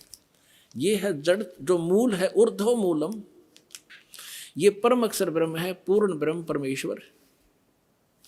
और ये तना अक्षर पुरुष, ये जो बाहर दिखाई देता है ये तो अक्षर पुरुष है तना, और इससे एक मोटी डार निकली है, वो सरपुरुष समझो, सरपुरुष। और ये तीन रजगुण ब्रह्मा सतगुण विष्णु उत्तम गुण शिवजी रूपी ये तीन शाखाएं, और ये पात रूप संसार है। ये पात रूप हम हैं आगे, और मूल कौन है? ये स्वयं है परमात्मा, ये स्वयं है परमात्मा। ये देखिएगा, ये कौन है? ये कबीर साहिब है, पूर्ण ब्रह्म कबीर साहिब, परम अक्षर ब्रह्म। ये सारे संसार के आधार हैं, ये सबके धारण पोषण करने वाले हैं। जैसे वृक्ष की, जैसे संसार रूपी वृक्ष की जो परिवृष होती है वो जड़ से होती है। अब दास आपको जहाँ लाना चाहता है वहाँ लाएगा। गीता अध्याय नंबर 15 के श्लोक नंबर 1 आपने पढ़ लिया। इसमें स्पष्ट कर दिया कि तत्वदर्शी संत कैसा होगा। ये देखिए, ये है 15वें अध्याय का प्रथम श्लोक। इसमें बताया है कि ऊर्ध्व मूलम अधः शाखम अश्वत्थम प्राहु अवम छंदासी यस्य प्रणानी ये तम वेद सवेदविद। ऊपर को जड़ और नीचे को तीनों गुण रूपी शाखा वाला, ये इसको सारा कंप्लीट मिलाकर हम पढ़ेंगे ना। ऊर्ध्व मूलम अधः शाखम, नीचे को शाखा वाला पढ़ो इसको। और अश्वत्थम यानी संसार रूपी पीपल के वृक्ष को अविनाशी कहते हैं। वेद, ये वेद नहीं है। जैसे छंद का अर्थ होता है विभाग, किसी एक शब्द का एक ही अर्थ नहीं होता, कि जो इन सभी छंदों को, सभी विभागों को तत्व से जानता है। सरपुरुष कौन पोर्शन है इस संसार रूपी वृक्ष का, मूल कौन है और डार कौन है, शाखा कौन है, जो इन सभी को जानता है, सवेदवित, वो तत्वदर्शी संत है। तो परमेश्वर ने 600 वर्ष पहले बताया, इस दास ने परमात्मा से प्राप्त इस ज्ञान को आपके रूबरू कराया। अक्षर पुरुष एक पेड़ है, सरपुरुष वाकी डार, और तीनों देवा शाखा है, ये पात रूप संसार। तो यहाँ इस श्रीमद् भगवत गीता भी यही बताती है कि तीनों गुण रूपी, यहाँ देखिए आगे 15वें अध्याय का ये दूसरा मंत्र आप देखिएगा, उस संसार वृक्ष की तीनों गुण रूप। आय हाय पुण्यात्मा, ये सदग्रंथ हैं। यदि इन BA MA की पुस्तकों को एक बच्चा पढ़ समझ सके, टीचर की क्या आवश्यकता थी? इतने बड़े कॉलेज बनाने की क्या आवश्यकता थी? इन किसी भी अपने धर्म ग्रंथ गुरुओं को अपने सदग्रंथों का कख भी पता नहीं। ये कोड वर्ड है, तीनों गुण रूपी शाखा। अब पहले ये बताते तीन गुण कौन है। समझदार को संकेत ही बहुत होता है, ये दिखाता हूँ। ये मार्कंडेय पुराण, जिनको हम श्रोधार्य मानते रहे सभी पुराणों को, मार्कंडेय पुराण गीता प्रेस गोरखपुर से प्रकाशित, सचित्र मोटा टाइप।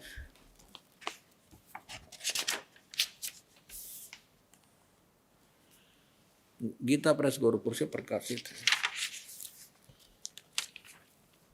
इसके 123 पृष्ठ पे देखिएगा। अब हम यहां से पढ़ते आ रहे हैं 122 से संक्षिप्त मार्कंडेय पुराण। यहां मार्कंडेय जी बोलते आ रहे, मार्कंडेय जी बोले मुने। अब हम यहां आ जाते हैं, अपने मतलब का पढ़ देंगे। रजोगुण प्रधान ब्रह्मा, तमोगुण प्रधान रुद्र और सत्व प्रधान विश्व पालक विष्णु है। ये ही 3 देवता हैं और ये ही 3 गुण हैं। इति सिद्धम रजगुण ब्रह्मा, सतगुण विष्णु, तमगुण शिव जी।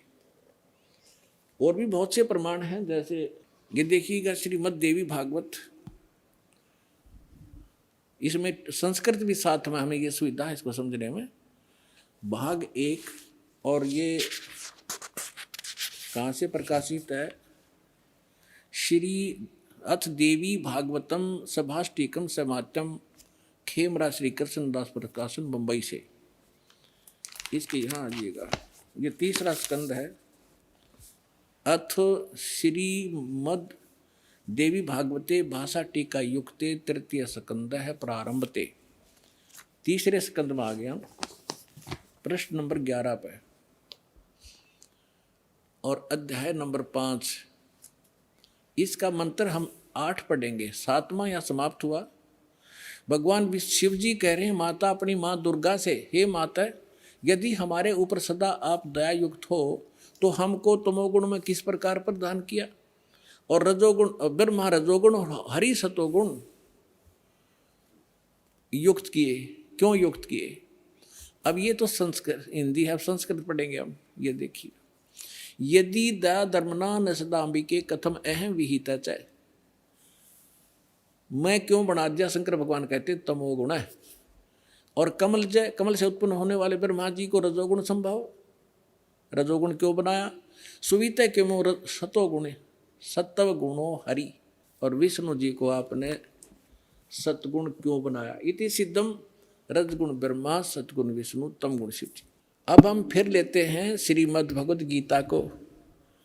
पुण्यात्माओं, इस मनुष्य जीवन का मूल उद्देश्य परमात्मा प्राप्ति है, और भगवान मिल गए, उसका साधना ठीक मिल गई तो हमारा ये जीवन भी सुखी होगा।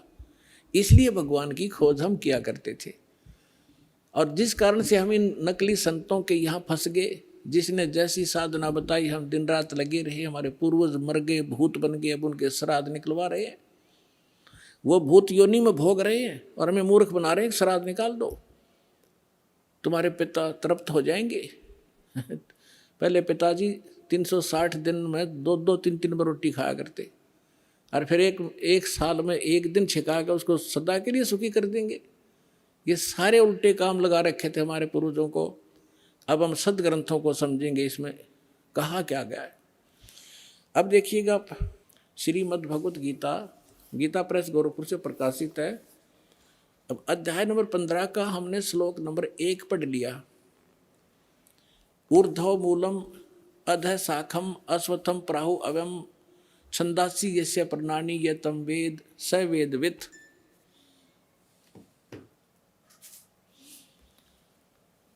ऊर्ध्व मूलम माने ऊपर को, आदि ऊपर को जड़ दो है वो तो पूर्ण परमात्मा समझो। नीचे को अधः शाखम, नीचे को शाखा है, ये संसार रूपी पीपल का वृक्ष को अविनाशी कहते हैं, वेद जिसके पत्ते कहे गए। उस संसार वृक्ष को जो पुरुष मूल सहित जानता है, यानी जड़ से लेकर पत्तों तक जानता है, वह स वेदवित्, वह वेद के तात्पर्य को जानने वाला है, अर्थात वो तत्वदर्शी संत है। अब अगले में कहा दूसरे में, उस संसार वृक्ष की तीनों गुण रूप रजगुण ब्रह्मा, सतगुण विष्णु, तमगुण शिवजी रूपी, ये दल से बड़ी हुई नहीं, विषय पर वाला शाखा, विषय वासना रूपी ये तीनों शाखाएं हैं, रजगुण ब्रह्मा, सतगुण विष्णु, तमगुण शिवजी। नीचे और ऊपर, सर्वत्र नहीं, अधः माने नीचे, ऊर्ध्व माने ऊपर, नीचे और ऊपर फैली हुई है। और इस मनुष्य लोक में हमारे कर्मों के अनुसार बांधने की भी ये मुख्य कारण है। कर्मानुबंधनी मूल्यानी, ये हमें यहाँ कर्मों के आधार पर यही रखते हैं, जैसे जिसका कर्म है उसको वैसा ही देते रहते हैं। किसी के अच्छे पुण्य हैं तो उसको अच्छा देते रहेंगे, जिसका पाप है उसको दुख देते रहेंगे। इसमें कोई परिवर्तन ये नहीं कर सकते और हमें यहाँ बांधे रखने के ये मूल कारण है। अब देखो, नीचे और ऊपर, सभी लोगों में नहीं, नीचे और ऊपर फैली हुई है। अब तीसरे में क्या कहा है कि इस संसार वर्ष का स्वरूप जैसा कहा है वैसा यहाँ विचार काल में नहीं पाया जाता। यानी मेरे और तेरे डिस्कशन में जो गीता जी का ज्ञान मैं दे रहा हूँ, इसमें मैं कंप्लीट नहीं बता पाऊंगा उस परमात्मा के बारे में। इसलिए ऑप्शन छोड़ रखा है इसने। चौथे अध्याय के 34वें श्लोक में कहा कि उस तत्व ज्ञान को जो परमात्मा स्वयं अपने मुख कमल से बोलता है, चौथे अध्याय के 32 और 34 में, वो तत्व ज्ञान है। उस तत्व ज्ञान को तू तत्वदर्शी संतों के पास जाकर समझ। गीता ज्ञानदाता कहता मैं नहीं जानता उसको कंप्लीट। यहाँ स्पष्ट कर रहा है कि यहाँ विचार काल में जो गीता का ज्ञान मैं तुझे दे रहा हूँ, मैं इसको कंप्लीटली नहीं बता पाऊंगा। तेरे और यहाँ मेरे विचार काल में ये पूर्णतः नहीं पाया जाता, उसको किसी और से समझ। ये देखिएगा, इस संसार वृक्ष का स्वरूप जैसा कहा है, यानी सृष्टि रचना जैसी मुझे पता है, वैसा यहाँ विचार काल में यानी गीता जी के डिस्कशन में, इस विचार विमर्श में नहीं पाया जाता। इसमें नहीं मिलेगा तेरे को, क्योंकि न तो इसका आदि है न इसका अंत। इसको पता नहीं गीता ज्ञानदाता को, तथा न इसकी अच्छी प्रकार कोई सचिथि है। इसलिए इस सुविरुद्ध मूलम, यानी सुविरुद्ध माने अति दृढ़ मूल वाले, यानी परमात्मा के जो परमात्मा का जो ऊपर का लोक है, सतलोक, अलखलोक, अगमलोक और अकहलोक, जिसे अनामी लोक कहते हैं, वो अविनाशी है, उसका कभी नाश नहीं होता। इसलिए सुदृढ़ मूल तो उसका सुदृढ़ कहा है। वो सुदृढ़ मूलम, सुदृढ़ यानी अविनाशी रूपी मूल वाले जो स्थान जहाँ भगवान रहता है वो अविनाशी है। यहाँ उसका संकेत देखिएगा, सुविरुद्ध मूलम, इस अति दृढ़ मूल वाले अश्वत्थ संसार रूपी पीपल के वृक्ष को दृढ़ इन्होंने क्या कर दिया, असंग शस्त्रेण छित्वा, इन्होंने कर दिया वैराग रूप शस्त्र द्वारा काट कर। ये कहना था तत्व ज्ञान रूपी शस्त्र द्वारा काट के, यानी उस तत्व ज्ञान जो मैं वो संत बतावेगा, भगवान का बोला हुआ ज्ञान वो बताता है, वो है तत्व ज्ञान रूपी शस्त्र। उस ज्ञान रूपी उलझी गुत्थी को तत्व ज्ञान रूपी शस्त्र तक काट के उसके पश्चात, ये देखिए 15वें अध्याय का 4था श्लोक, गीता अध्याय नंबर 15 और श्लोक नंबर ये है 4 है।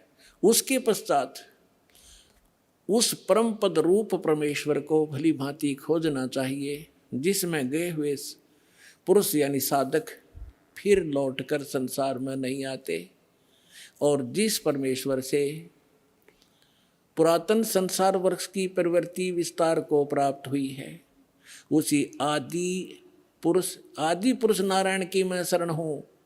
इस प्रकार दृढ़ निश्चय करके उस परमेश्वर का मनन और निधि ध्यान करना चाहिए। परपदेवा ने पूजा होती है, इन्हें तो अड़ंगा डांड का मतलब था। इसका है कि उस परमात्मा ने जिसने सब ब्रह्मांडों की रचना की है, संसार रूपी वृक्ष जिससे विस्तार को प्राप्त हुआ है, यानी जिसने सब की रचना की है, वो परमात्मा है। गीता ज्ञान अपने से अन्य, गीता ज्ञान दाता अपने से अन्य किसी परमात्मा के विषय में कह रहा है कि उसकी पूजा करनी चाहिए। गीता अध्याय नंबर 18 के श्लोक नंबर 62 में स्पष्ट किया है कि सर्वभाव से तू उस परमेश्वर की शरण में जा, उसकी कृपा से तू परम शांति को और सनातन परम धाम को प्राप्त होगा। और इसमें स्पष्ट कर दिया कि उसके पश्चात तत्वदर्शी संत मिलने के बाद तत्व ज्ञान के द्वारा इस अज्ञान को हटाकर काट कर उसके पश्चात परमेश्वर के उस परम पद की खोज करनी चाहिए, जहाँ जाने के बाद साधक फिर लौट कर कभी संसार में नहीं आते। अपने विषय में गीता ज्ञानदाता चौथे अध्याय के 5 और 9 में गीता में, दूसरे अध्याय के 12वें श्लोक में, 10वें अध्याय के दूसरे श्लोक में कहता, अर्जुन तेरे और मेरे बहुत जन्म हो चुके, तू नहीं जानता मैं जानता हूँ। तो इसे सिद्ध है कि यदि हम गीता ज्ञानदाता की भक्ति करेंगे तो हम फिर भी जन्म मृत्यु में रहेंगे, हमें कंप्लीट मोक्ष नहीं होगा, शाश्वत स्थान नहीं मिलेगा, हमें परम शांति नहीं हो सकती। इसलिए तत्वदर्शी संत की खोज करने को कहा है। राज आपको खोज करा करा पा गए, दास है उस तत्वदर्शी संत, आपका जचियो कद्दे फिर।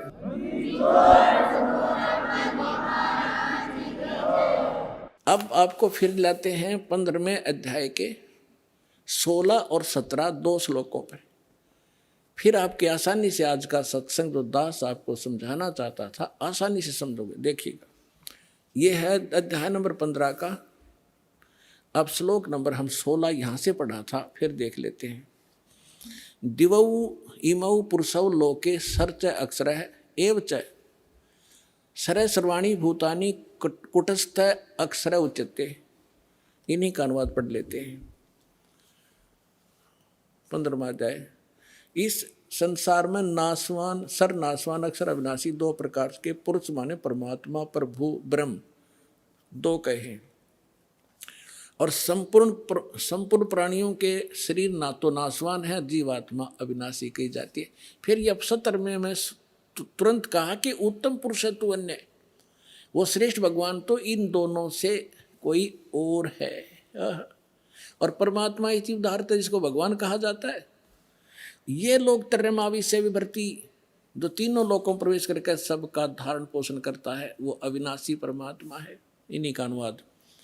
उत्तम पुरुष श्रेष्ठ भगवान तो कोई इनसे दोनों से अन्य है, जो तीनों लोकों में प्रवेश करके और सबका धारण पोषण करता है, अविनाशी परमेश्वर परमात्मा इस प्रकार कहा गया है। अब ये है वो जड़ संसार रूपी वृक्ष की प्रवर्ष कहाँ से होती है, किससे आहार होता है, कौन पालन करता है। संसार रूपी वृक्ष की जो जड़ है ये परम अक्षर ब्रह्म है। इससे ये तीनों लोकों में प्रवेश करके और सबका धारण पोषण करने वाला ये परम अक्षर ब्रह्म है, ये पूर्ण परमात्मा है, वो जो इन दोनों से सरपुरुष और अक्षर पुरुष से अन्य है। अब ये है तीनों लोकों में प्रवेश करके सबका धारण पोषण करने वाला ये परमात्मा है। अब हम आपको थोड़ा सा इन भगवानों का जो अक्षेत्र दिखाएंगे कि ये कितने प्रभु हैं। जैसे एक ब्रह्मांड होता है, एक ब्रह्मांड में कौन कौन सी स्थिति है वो देखिएगा। ये एक ब्रह्मांड का लघु चित्र है। इस ब्रह्मांड का अंडे जैसी शकल है, अंडे आकार है, अंड आकार है। ये देखिए ऐसा है यहाँ तक। ये इसको अंड भी कहते हैं, इसको ब्रह्मांड भी कहते हैं। और इस ब्रह्मांड के अंदर जो व्यवस्था है वो हमारे शरीर के अंदर हम देख सकते हैं जब हम हमारे इन चैनलों को, कमलों को ऑन कर लेंगे मंत्रों की साधना करके। तो इसलिए इसको पिंड, शरीर को पिंड कहते हैं। जैसे एक टेलीविज़न के अंदर कहीं भी कार्यक्रम हो रहा हो, वो कार्यक्रम हो रहा कहीं और देख हम टीवी पर सकते हैं, ऐसे ये शरीर हमारा है। तो पूरे ब्रह्मांड का जो नक्शा है इस पिंड के अंदर है। इसको पिंड भी कहते हैं, इसको अंड आकार है इसलिए अंड भी इसी को कहते हैं। अरे राधा स्वामी वाले ये नकली पिंड अलग बताते हैं, अंड अलग बताते हैं, और ब्रह्मांड न्यारा क्या पता नहीं इनको। ये देखिएगा, तो ये इस ब्रह्मांड के अंदर क्या क्या व्यवस्था है। नीचे से शुरू करते, ये 7 हैं। तल, अतुल, वितल, महातल, अतल, सुतल, रसातल और पाताल लोक। और ये पृथ्वी लोक, ये ब्रह्मा का लोक, ब्रह्मा जी का लोक, विष्णु शिव जी का लोक, विष्णु जी का लोक, और ये स्वर्ग, और ये नरक, ये इंद्र का लोक, ये मानसरोवर, ये धर्मराज का लोक, और ये एक ब्रह्म लोक है इसके अंदर। ये सारा ब्रह्म लोक कहलाता है। इतना ये एक ब्रह्म लोक है। इसमें इसने क्या कर रखा है, नकली सतलोक, ये महाइंद्र काल द्वीप, फिर नकली सतलोक, नकली अलखलोक और नकली अगमलोक और नकली अनामी लोक की रचना इस काल में करवा रखी। ये दुर्गा जी का लोक। यहाँ इसने गुप्त स्थान बना रखा है, और इस गुप्त स्थान पर कोई नहीं जा सकता इस काल की रजा से बिना। ब्रह्मा विष्णु महेश का पिता है। इसने 3 स्थान बना रखे हैं, एक रजोगुण प्रधान अक्षेत्र, एक तमोगुण प्रधान अक्षेत्र, एक सतोगुण प्रधान अक्षेत्र, जिसमें ये रजो इस ब्रह्मा रूप में ये अपना ऐसा रूप बना लेता है ब्रह्मा जी जैसा, और दुर्गा को ये अपनी पर सावित्री के रूप में रखता है। इन दोनों के संयोग से इस रजोगुण प्रधान अक्षेत्र में रहते हुए जो पुत्र उत्पन्न होता है इसकी शकल जैसा हो जाता है, उसको ब्रह्मा नाम दे देता है और वो रजोगुण युक्त हो जाता है। इसी प्रकार ये सतोगुण युक्त स्थान है, इसमें स्वयं विष्णु रूप धारण करता है दुर्गा को महालक्ष्मी रूप में रखता है। इन दोनों के संयोग से इस सतोगुण प्रधान क्षेत्र में रहने से जो पुत्र उत्पन्न होता है वो सतोगुण युक्त हो जाता है और उसका नाम विष्णु रख देते हैं। इसी प्रकार ये शंकर रूप बना लेता है, दुर्गा को पार्वती रूप में रखता है और इन दोनों के संयोग से तमोगुण प्रधान क्षेत्र में जो पुत्र उत्पन्न होता है वो तमोगुण युक्त हो जाता है। इसलिए रजगुण ब्रह्मा, सतगुण विष्णु और तमगुण शिव जी की उत्पत्ति करके ये फिर नीचे के लोकों का प्रधान बना देता है, इनको एक एक द्वीप दे देता है और ये तीनों भगवान केवल पृथ्वी लोक, स्वर्गलोक और इस पाताल लोक, इन तीन लोकों के ऊपर ही ये प्रभुता रखते हैं इस एक ब्रह्मांड में। बस इतने मालिक हैं, इतने स्वामी हैं। और ये जो ब्रह्म है इनका पिता सरपुरुष, ये केवल 21 ऐसे 21 ब्रह्मांडों का स्वामी है। ये देखिएगा, आप जी ने जो ब्रह्मांड देखा था ये वाला, अब ये समझो ये एक गेंद सी होगी और ये 21 ब्रह्मांड का अक्षेत्र है। इस सरपुरुष का गीता अध्याय नंबर 15 के श्लोक नंबर 16 और 17 वाले में 3 पुरुष हैं। ये सरपुरुष का अक्षेत्र है 21 ब्रह्मांड। ये एक ब्रह्मांड है जिसको गेंद दिखाई देती है आपको, गेंद सी। 5 ब्रह्मांडों को इकट्ठा करके इसने एक महाब्रह्मांड बना रखा है। ऐसे 4 ब्रह्मांडों में 20 महाब्रह्मांडों में 20 ब्रह्मांड रोक रखे हैं। इसके बाद इसने एक ब्रह्मांड जैसा क्षेत्र ये अलग से और है, ये तो लिखने के लिए समझाने के लिए अलग लिखा है। यहाँ भी इसने एक धोखा कर रखा है, नकली सतलोक, नकली अलखलोक, नकली अगमलोक और नकली अनामी लोक भी 21वें ब्रह्मांड में भी रचना करवा रखी है। ये तपस्शिला है जहाँ बैठ कर ये 1 लाख मानव शरीरधारी प्राणियों को खाता है। ये काल ब्रह्मा विष्णु महेश का पिता। और यहाँ से फिर आगे निकल जाते हैं, परब्रह्म का लोक में जाना होता है। अब देखिएगा, इसके बैक में कंप्लीट देखेंगे। अब ये है कंप्लीट सभी ब्रह्मांडों का, असंख्य ब्रह्मांडों का चित्र एक समझने के लिए। अब जो आपने देखे थे वो 21 ब्रह्मांड, अब ये है 21 ब्रह्मांड। ये सरपुरुष का क्षेत्र है, सरपुरुष का, बस इतना, ये इतना। और इसके बाद ये है परब्रह्म कहो, इसको अक्षर पुरुष कहो। इसे नेक्स्ट ब्रह्म जो है ये 7 संख्य ब्रह्मांड, इससे कई गुना बड़ा है। ये इस अक्षर पुरुष का केवल इतना ही अक्षेत्र है 7 संख्य ब्रह्मांड का, और ये है वो परम अक्षर ब्रह्म।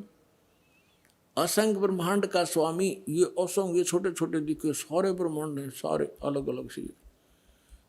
ये तो थोड़ा सा क्षेत्र इन दोनों का, और इस पूर्ण परमात्मा का असंख्य, इंक्लूडिंग दिस ब्रह्म एंड पर ब्रह्म, सरपुरुष और अक्षर पुरुष इंक्लूडिंग ये परमात्मा सब के ऊपर ओवरऑल कंट्रोल, कुल का मालिक है। ये है वो परम अक्षर ब्रह्म। गीता अध्याय नंबर 8 के श्लोक नंबर 1 में अर्जुन ने प्रश्न किया कि हे भगवान, आपने गीता अध्याय नंबर 7 के श्लोक नंबर 29 में कहा है कि जो व्यक्ति जरा और मरण से छूटने का प्रयत्न ही कर रहे हैं, इस संसार की किसी वस्तु की इच्छा नहीं रखते, वो तत्ब्रह्म को और सारे अध्यात्म को और सभी कर्मों से परिचित हैं, वही व्यक्ति यहाँ से जरा और मरण, जरा माने वृद्ध अवस्था का दुख, कहर, बुढ़ापे का, और मरण माने मृत्यु, इन दोनों दुखों से बचने का जो प्रयत्न कर रहे हैं वो उस तत्ब्रह्म से परिचित है। तत्ब्रह्म कौन? अभी आपको बताया था। अब देखिएगा गीता अध्याय नंबर 7 के 29 को पढ़ते हैं। ये देखिए, श्रीमद् भगवद गीता अध्याय नंबर 7 का और श्लोक नंबर 29 यहाँ पर है। हम संस्कृत पढ़ेंगे, आराम से समझ लेंगे। जरा मरण मोक्षाय, जरा माने वृद्ध अवस्था, मरण माने मृत्यु, मोक्ष माने छुटकारे के लिए, माम आश्रित यतन्ति ये ते ब्रह्म तत्विदु कर्षणम अध्यात्म कर्म च अखिलम। इसका अर्थ बनता है कि मेरे इस ज्ञान को आश्रय कर लेगा जो मैंने ज्ञान दिया है कि अर्जुन तत्वदर्शी संत की खोज कर ले उस परमात्म तत्व को, परमात्मा को समझने के लिए, जहाँ जाने के बाद फिर लौटकर कभी जन्म मृत्यु नहीं होगी, इस परम शांति प्राप्त होगी। जो मेरे इस ज्ञान को आश्रित कर लेता है और जो केवल जरा और मरण से छूटने का जो प्रयत्न कर रहे हैं वो तत्परम से परिचित हो चुके हैं और सारे दातम ज्ञान से और सभी कर्मों से परिचित हैं। केवल वही उस जरा और मरण से छूटने के लिए प्रयत्नशील है, संसार की किसी वस्तु की इच्छा नहीं रखते। तब 8वें अध्याय के प्रथम मंत्र में अर्जुन ने पूछा फिर किम तत्परम, वो तत्परम क्या है? 8वें अध्याय के 3रे श्लोक में गीता ज्ञानदाता ने कहा वो परम अक्षर ब्रह्म है। एक सरब्रह्म, 21 ब्रह्मांड का स्वामी, इसको सरपुरुष कहो, सरब्रह्म कहो। फिर अक्षर ब्रह्म, उसको अक्षर पुरुष कहो, अक्षर ब्रह्म कहो, वो 7 संग ब्रह्मांड का स्वामी अभी आपको दिखा था। और वो उत्तम पुरुष तू अन्य परमात्मा इति उदाहरते 15वें अध्याय के 17वें श्लोक में, या गीता अध्याय नंबर 8 के श्लोक नंबर 3 में कहा कि वो परम अक्षर ब्रह्म है। अब गीता ज्ञानदाता कहता है मेरी साधना करेगा तो मुझे प्राप्त होगा, जन्म मृत्यु तेरी भी रहेगी मेरी भी रहेगी। और उस तत्वदर्शी संत की खोज करके उस परम अक्षर ब्रह्म की साधना करेगा, उसको प्राप्त हो जाएगा, फिर कभी तेरी जन्म मृत्यु नहीं होगी। इतना सा ज्ञान है इस पूरी गीता जी में। अब देखिएगा, हम पढ़ रहे अध्याय नंबर 7 का और मंत्र नंबर 29। ये तो दास ने आपको संस्कृत से अनुवाद किया है। अब देखिएगा इनका अनुवाद। जो मेरे शरण होकर जरा और मरण से छूटने के लिए यत्न करते। जरा माने नहीं लिखे उन्होंने, क्या होता है? जरा माने बुढ़ापा, वृद्धावस्था का कष्ट। इस जीव के ऊपर 2 दुख हैं सबसे भारी। एक तो वृद्धावस्था, सारे अंग शिथिल हो जाते हैं, सब रोग घेर लेते हैं। और फिर मृत्यु, देख कितने अच्छे बेटे हैं, बेटियां हैं, कैसी मकान है, कोठी है, और कैसा दिल लग रहा है, 1 मिनट में मृत्यु हो जा, खा के जीवन। तो यहाँ इसमें बताया कि जो जरा और मरण से छूटने का जो प्रयत्न कर रहे हैं वो तत्ब्रह्म से परिचित हैं। यह देखो, जो मेरे शरण होकर जरा और मरण से छूटने के लिए प्रयत्न करते हैं वे पुरुष तत्, उस ब्रह्म को, तत्ब्रह्म को, संपूर्ण दातम को तथा संपूर्ण कर्मों को जानते हैं। अब देखो 8वें अध्याय के प्रथम मंत्र में अर्जुन ने पूछा किम तत्ब्रह्म, किम अध्यात्म, किम कर्म पुरुषोत्तम, अधिभूतम च किम प्रोक्तम, अधिदेवम किम उच्यते। इसमें पूछा कि वह ब्रह्म क्या है, वो तत्ब्रह्म के है।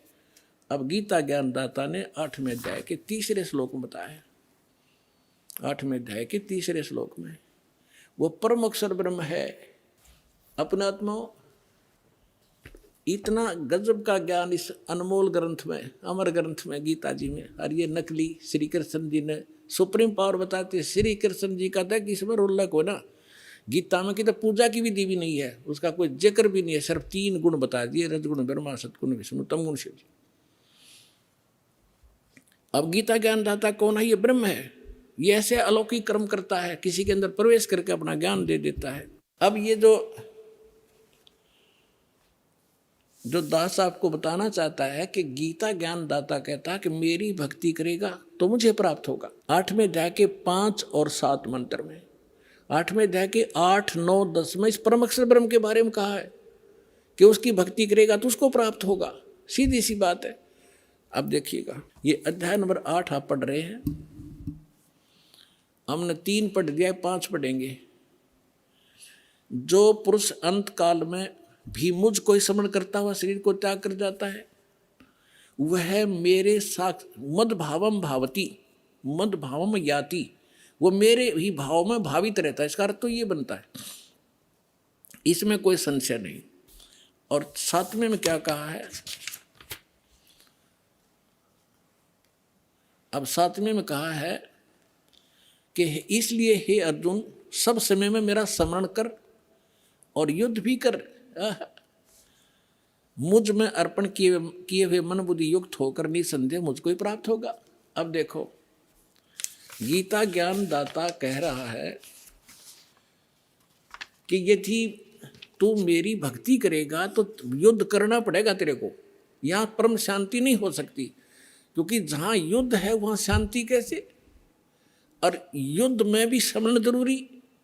तो इसलिए जो हठ योग किए करते हैं, जंगल में बाहर वन में चले जाते हैं, या 2.5 घंटे सुबह 2.5 घंटे शाम को हठ योग करते हैं, ये गीता और वेदों विरुद्ध है और सच्चिदानंद घन ब्रह्म की वाणी के विरुद्ध है। सच्चिदानंद घन ब्रह्म की वाणी में उस तत्व ज्ञान में लिखा है, नाम उठत नाम बैठत नाम सोवत जागवे, नाम खाते नाम पीते नाम सेती लागवे। यही गीता में लिखा है कि तू युद्ध भी कर, मेरा समण भी कर, और इसका सिमरण करते हुए अंतिम सांस तक तो मेरा सिमरण करता हुआ शरीर छोड़कर जाएगा तो मुझे प्राप्त होगा। अपना नाम अपना मंत्र क्या बताता है देखिएगा, गीता अध्याय नंबर 8 के श्लोक नंबर अब 13 में गीता ज्ञानदाता कहता है, ओम इति एकाक्षरम ब्रह्म व्यवहरण माम अनुसमरण, ये प्रयाति तदंदेहम सयाति परमाम गतिम। मुझ ब्रह्म का, माम ब्रह्म, मुझ ब्रह्म का केवल ये ओम, यह एक अक्षर है, नथिंग एल्स। ये ओम अक्षर है, ये ओम, ओम ये एक ओम अक्षर है, और सुमन करके उच्चारण करके सुमन करने का, और यह प्रयाति तदंदेहम, जो इसका सिमरण करता हुआ शरीर छोड़कर जाता, सयाति परमाम गतिम, वो इस ओम से मिलने वाली परम गति को प्राप्त करेगा, परम गति को। अब ओम से मिलने वाली परम गति कौन सी है? ब्रह्मलोक, क्योंकि ब्रह्म का मंत्र है ओम। ओम के जाप से ब्रह्मलोक प्राप्त होगा, और ब्रह्मलोक में गए हुए प्राणी भी पुनरावृत्ति में 8वें अध्याय के 16वें श्लोक में लिखा, ये देखिएगा 8वें अध्याय के ये 16वें श्लोक में कि हे अर्जुन, ब्रह्मलोक पर्यंत भी सब लोग पुनरावृत्ति में है कि ब्रह्मलोक में गए हुए का भी जन्म मृत्यु होता है। इन्होंने इस मार्ग का अनुवाद थोड़ा गलत किया है, ये फिर समझाएंगे, अब टाइम नहीं है। अब जो दास आपको समझाना चाहता है कि गीता ज्ञान दाता अपना मंत्र ओम बताता है, और अपने उससे मिलने वाली परमगति क्या है? ब्रह्मलोक। ब्रह्मलोक में गए हुए फिर पुनर्वृत्ति जन्म मृत्यु में आते हैं, और अपनी स्थिति बताता है 2 अध्याय के 12वें श्लोक में, 10वें अध्याय के 2 श्लोक में, 4 अध्याय के 5 और 9 श्लोक में कि अर्जुन तेरे और मेरे बहुत जन्म हो चुके हैं और आगे भी होंगे। ये ना समझना तू नहीं जानता मैं जानता हूं। इसलिए उसने कहा कि 18वें अध्याय के 62वें श्लोक में कि तू सर्वभाव से उस परमेश्वर की शरण में जा, उसकी कृपा से तू परम शांति को और सनातन परम धाम को प्राप्त होगा। अब उसका मंत्र कौन सा है? उस परमात्मा की भक्ति, परम अक्षर ब्रह्म की साधना करने का। ओम तत्सत, 17वें अध्याय का 23वां श्लोक। फिर से आइए, ये 17वां अध्याय श्रीमद् भगवत गीता, और ये 17वां अध्याय 17वें का 23वां श्लोक है। ओम तत्सत इति निर्देश है ब्रह्मण है त्रिविध है समर्थ है ब्राह्मणा तेन वेदा च यज्ञा विहिता पुरा। ओम ओम तत् तत् सत सत, ऐसे यह 3 प्रकार का सच्चिदानंद घन ब्रह्म, उस परम अक्षर ब्रह्म का मंत्र कहा है।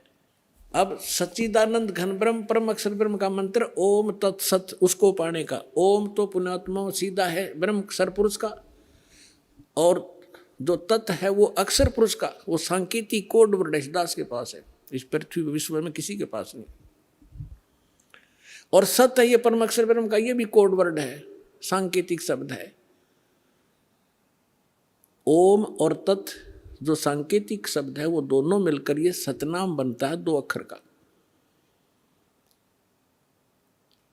और जिसका भी आज तक मोक्ष हुआ उन महापुरुषों ने इस सतनाम का जाप किया है। और जो सत्य है वो सारनाम की तरफ संकेत है, वो भी कोई अन्य मंत्र है जो भक्तों को प्राप्त हो चुके हैं, उनको खूब ज्ञान है। अब 8वें अध्याय के 8, 9, 10 श्लोक, 3 श्लोकों में गीता ज्ञानदाता उस परम अक्षर ब्रह्म की साधना के लिए कहता, उसकी भक्ति करेगा उसको प्राप्त होगा, मेरी करेगा मुझे प्राप्त होगा, मुझे मेरी भक्ति करेगा जन्म मृत्यु तेरी भी रहेगी मेरी भी रहेगी, सनातन परम धाम नहीं प्राप्त हो सकता, परम शांति नहीं हो सकती, वो स्थान प्राप्त नहीं हो सकता जहाँ जाने के बाद फिर लौटकर कभी संसार बन जाते, और उसके बगैर पूर्ण मोक्ष नहीं हो सकता, परम शांति नहीं हो सकती, और ये जन्म मरण का कष्ट मिट नहीं सकता। अब देखिएगा श्रीमद् भगवत गीता 8वें अध्याय का 8, 9, 10 आपको रूबरू करते हैं। अध्याय नंबर 8 का, और यहां से शुरू करेंगे। यहाँ तक तो इसने अपना बता दिया है कि हे अर्जुन, 7वें तक तो कि अर्जुन, इसलिए हे अर्जुन सब समय में मेरा स्मरण कर और युद्ध भी कर। इस प्रकार मुझ में अर्पण किए हुए मन भाव से युक्त होकर निसंदेह मुझको प्राप्त होगा। और फिर 8वें में क्या कहा है? अब अभ्यास योग युक्तेन चेतसा न अन्य गामिना परमं पुरुषम दिव्यम याति पार्थ अनुचिंतन। यहाँ देखिए, हे पार्थ, यह नियम है कि परमेश्वर के, ओहो देखो पुण्यात्माओं, डेफिनेशन ऑफ गॉड भी आज तक हमें प्राप्त नहीं बता सके हमारे नकली गुरु। ये सरपुरुष है, ईश्वर ये अक्षर पुरुष है, और परमेश्वर इन सबसे उत्तम परमेश्वर वो सच्चिदानंद घन ब्रह्म, वो परम अक्षर ब्रह्म है। अब यहाँ बता रहे हैं कि उस परमेश्वर के ध्यान, उसकी भक्ति करने से उसको प्राप्त होता है। देखिए, हे पार्थ, परमेश्वर के ध्यान के अभ्यास रूप योग से, ये नहीं, अभ्यास योग युक्तेन, जो मंत्र बताए हैं उनके अभ्यास करने से, और दूसरी ओर न जाने वाले चित्त से, यानी और कोई साधना नहीं करने वाला व्यक्ति, और निरंतर चिंतन करता हुआ परम दिव्य पुरुषम, परमम दिव्यम पुरुषम, परम प्रकाश रूप नहीं, परम दिव्य पुरुष को, अर्थात उस परमेश्वर को, परम अक्षर ब्रह्म को ही प्राप्त होता है। अब देखना 9वें में क्या कहा है। ये 8वां हमने पढ़ दिया, 9वां में 8वें का 8वां पढ़ दिया, 9वां। यहाँ लिखा है कि यहाँ पर कवियम शब्द भी लिखा है, इसको अभी नहीं छेड़ेंगे, लंबा विषय बन जाएगा। जो इन्होंने इसका अर्थ कर दिया सर्वज्ञ। कवियम का अर्थ होता कबीर देव लिखना था। जो कबीर देव अनादि है, सबका नियंत्रता है, सूक्ष्म से भी अति सूक्ष्म और सबका धारण पोषण करने वाले अचिंत स्वरूप, सूर्य के सदृश नित्य चेतन आदित्य वर्णम साकार परमात्मा तेजोमय शरीर युक्त, इसका अर्थ ये बनता है अविद्या से परे, अति परे, यानी जो इसको कोई नहीं जानता, सब उस सच्चिदानंद परमेश्वर का सेवन करता हुआ। और 10वां श्लोक 8वें अध्याय का, करता हुआ वह भक्ति युक्त पुरुष साधक अंत काल में योग बल से, योग माने साधना की शक्ति से, बिरकुटी के मध्यम में प्राणों को अच्छी प्रकार स्थापित करके फिर निश्चल मन से उस 3 मंत्र के जाप का स्मरण करता हुआ उस दिव्यम परमम पुरुषम, परम अक्षर ब्रह्म को, दिव्य रूप परम पुरुष को, गीता ज्ञान दाता से अन्य जो परम अक्षर ब्रह्म है उसको ही प्राप्त होता है। अपने आत्माओं, जो दास आज सत्संग करना चाहता था जिस विषय पर, उसकी तो भूमिका बनाई है। 2 घंटे में तो भूमिका बनी है अभी। आज दास आपको ये बताना चाहो था कि ब्रह्मा विष्णु महेश की क्या स्थिति है और गीता में उसको क्या संज्ञा दे रखी है, वो लंबा विषय बन गया, फिर कल के सत्संग में सुनाएंगे। और दूसरा ये सुनाना चाहा था कि ये है वास्तविक ज्ञान हमारे सदग्रंथों का। और ये राधा स्वामी वाले क्या बताते हैं कि हमारे साढ़े गुरुओं का ज्ञान तो गीता वेद पुराणों से आगे का है। हमने गीता और वेदों की कोई आवश्यकता नहीं, उनका ज्ञान दिखाना चाहूँ था पर समय थोड़ा रह गया। वो किसा ज्ञान है, कल दिखाएंगे उनको।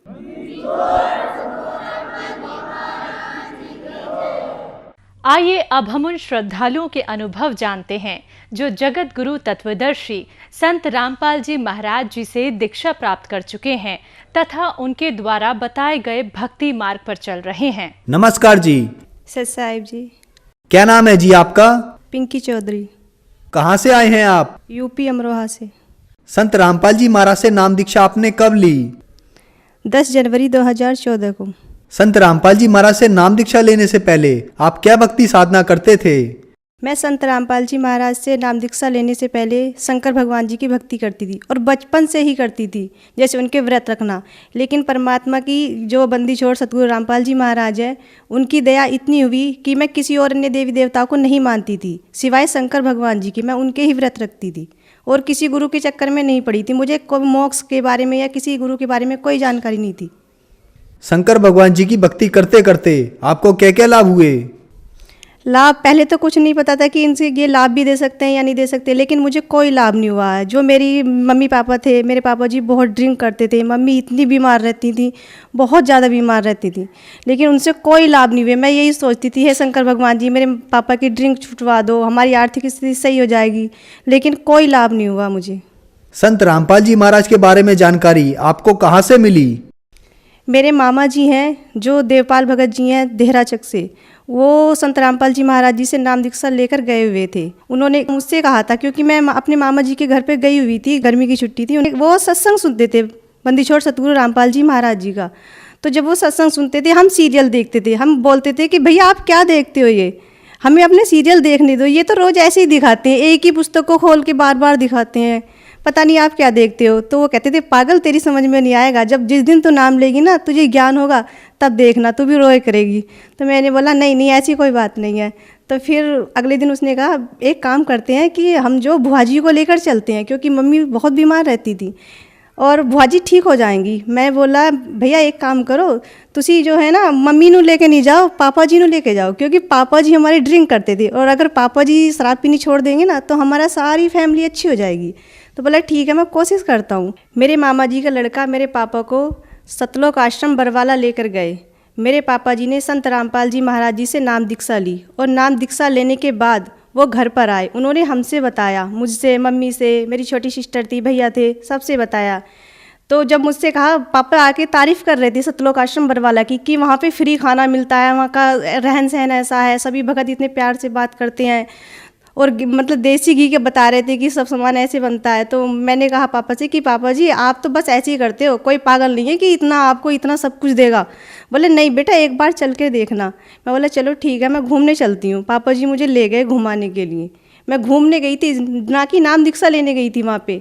लेकिन जब मैंने वहाँ पर जाकर देखा जो रामपाल जी महाराज जी हैं, उनकी ऐसी दया हुई कि मैंने भी फिर नाम दीक्षा ले ली।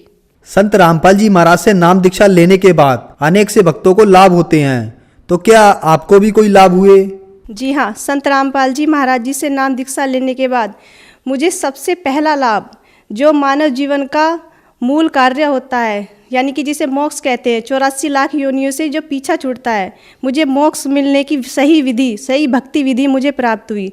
और जैसे शारीरिक लाभ होते हैं, मेरे पित्त की जो थैली होती है, गुर्दे में पथरी होना तो आम बात होती है, लेकिन मेरी पित्त की थैली में पथरी थी और 6 9 mm की इतनी पथरी थी और मेरे इतना दर्द होता था, इतना दर्द होता है कि डॉक्टर कैप्सूल भी देते थे और मेरे इंजेक्शन भी लगाते थे, तब जाकर मुझे थोड़ी शांति मिलती थी।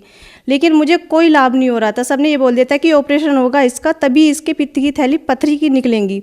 लेकिन मैंने संत रामपाल जी महाराज जी से सिर्फ प्रार्थना की थी कि गुरुजी मेरे ऐसे ऐसे पथरी हैं। तो संत रामपाल जी महाराज जी ने कि मात्र आशीर्वाद से ही मेरी वो पथरी, आज 3 साल हो चुके हैं, मेरे ना ही कोई दर्द है ना कोई पथरी है, बिल्कुल कुछ भी नहीं है। और मेरे पापा जी जो ड्रिंक करते थे, ना ही वो ड्रिंक करते हैं। मेरी मम्मी, उनकी हालत इतनी ख़राब रहती थी, वो भी बिल्कुल सही है, आज अच्छे से काम करती हैं, चलती फिरती हैं, आराम से चलती हैं। और मेरी नानी जी हैं, मेरी नानी जी को शुगर की बीमारी, गठिया बाई, मेरी नानी जी की टांगों में भी इन्फेक्शन था, वो चल नहीं पाती थी। उनके लिए एक स्टिक बनी हुई थी, डॉक्टर ने दे दी थी, वो उनसे ही चलती थी और हम पकड़ पकड़ के लेके जाते थे उन्हें। लेकिन संत रामपाल जी महाराज जी से नाम दीक्षा लेने के बाद आज वो बिल्कुल सही हैं। अगर किसी को विश्वास नहीं आए तो मेरी नानी जी भी मेरे साथ है, आप देख सकते हैं, ये मेरी नानी जी है जो आज बिल्कुल सही सलामत आपके सामने खड़ी हैं। नमस्कार जी। सत्साई जी। जैसा कि आपकी बेटी ने बताया कि आपको शुगर की बीमारी थी, गठिया की बीमारी थी, आप चल फिर नहीं सकते थे, तो क्या ये सच है? हाँ जी ये सच है। मुझे गठिया बाई भी थी और मुझे शुगर भी था और मेरी टांगों से बेकार हो गई थी, बस खाट पर पड़ी रहती थी, उठा उठा के ये रखती थी मुझे। आज मैं बिल्कुल सही हूँ, सिर्फ सतगुरु रामपाल जी महाराज के आशीर्वाद से ही सही हुए, उनसे प्रार्थना लगाई थी। संत रामपाल जी महाराज से नाम दीक्षा लेने के बाद आपको बहुत लाभ प्राप्त हुए, आप भगत समाज को क्या संदेश देना चाहेंगे? जी मैं भगत समाज से हाथ जोड़कर प्रार्थना करना चाहती हूँ कि जो आप दर दर की ठोकरें खाते हैं, कोई शिव जी की भक्ति करता है, कोई किसी और की भक्ति करता है, तो आइए और संत रामपाल जी महाराज जो हरियाणा में बैठे हुए हैं, जैसे हमारे परमात्मा कहते हैं कि पूर्व पश्चिम उत्तर दक्षिण फिरदा दाने दाने नू सर्वकला सतगुरु साहिब दी हरियाणे हरियाणे नू। तो परमात्मा हरियाणे में आए हुए हैं, उन्हें पहचानो। क्योंकि आज जो शिक्षित समाज है, पहले तो ये धर्मगुरु हमारा बेवकूफ़ बनाते थे, हमारे जो दादा परदाता हैं वो पढ़े लिखे नहीं थे, लेकिन समाज तो शिक्षित है। हमारे जो सतगुरु रामपाल जी महाराज जो वेद शास्त्र खोल कर बता रहे हैं कि भगवान कौन है, उसकी पहचान करो। और सभी शास्त्र यही बताते हैं कि जो कबीर साहब हैं वो पूर्ण परमात्मा है। हमारी गीता जी प्रमाण के साथ बता रही है कि जो कबीर साहब है वो ही पूर्ण रूप से पूर्ण भगवान है, पूर्ण ब्रह्म वही है। सभी से मैं हाथ जोड़कर प्रार्थना करना चाहती हूँ कि संत रामपाल जी की शरण में आओ और उनसे नाम दीक्षा लेकर अपना कल्याण करवाओ। धन्यवाद जी। सत साहेब जी।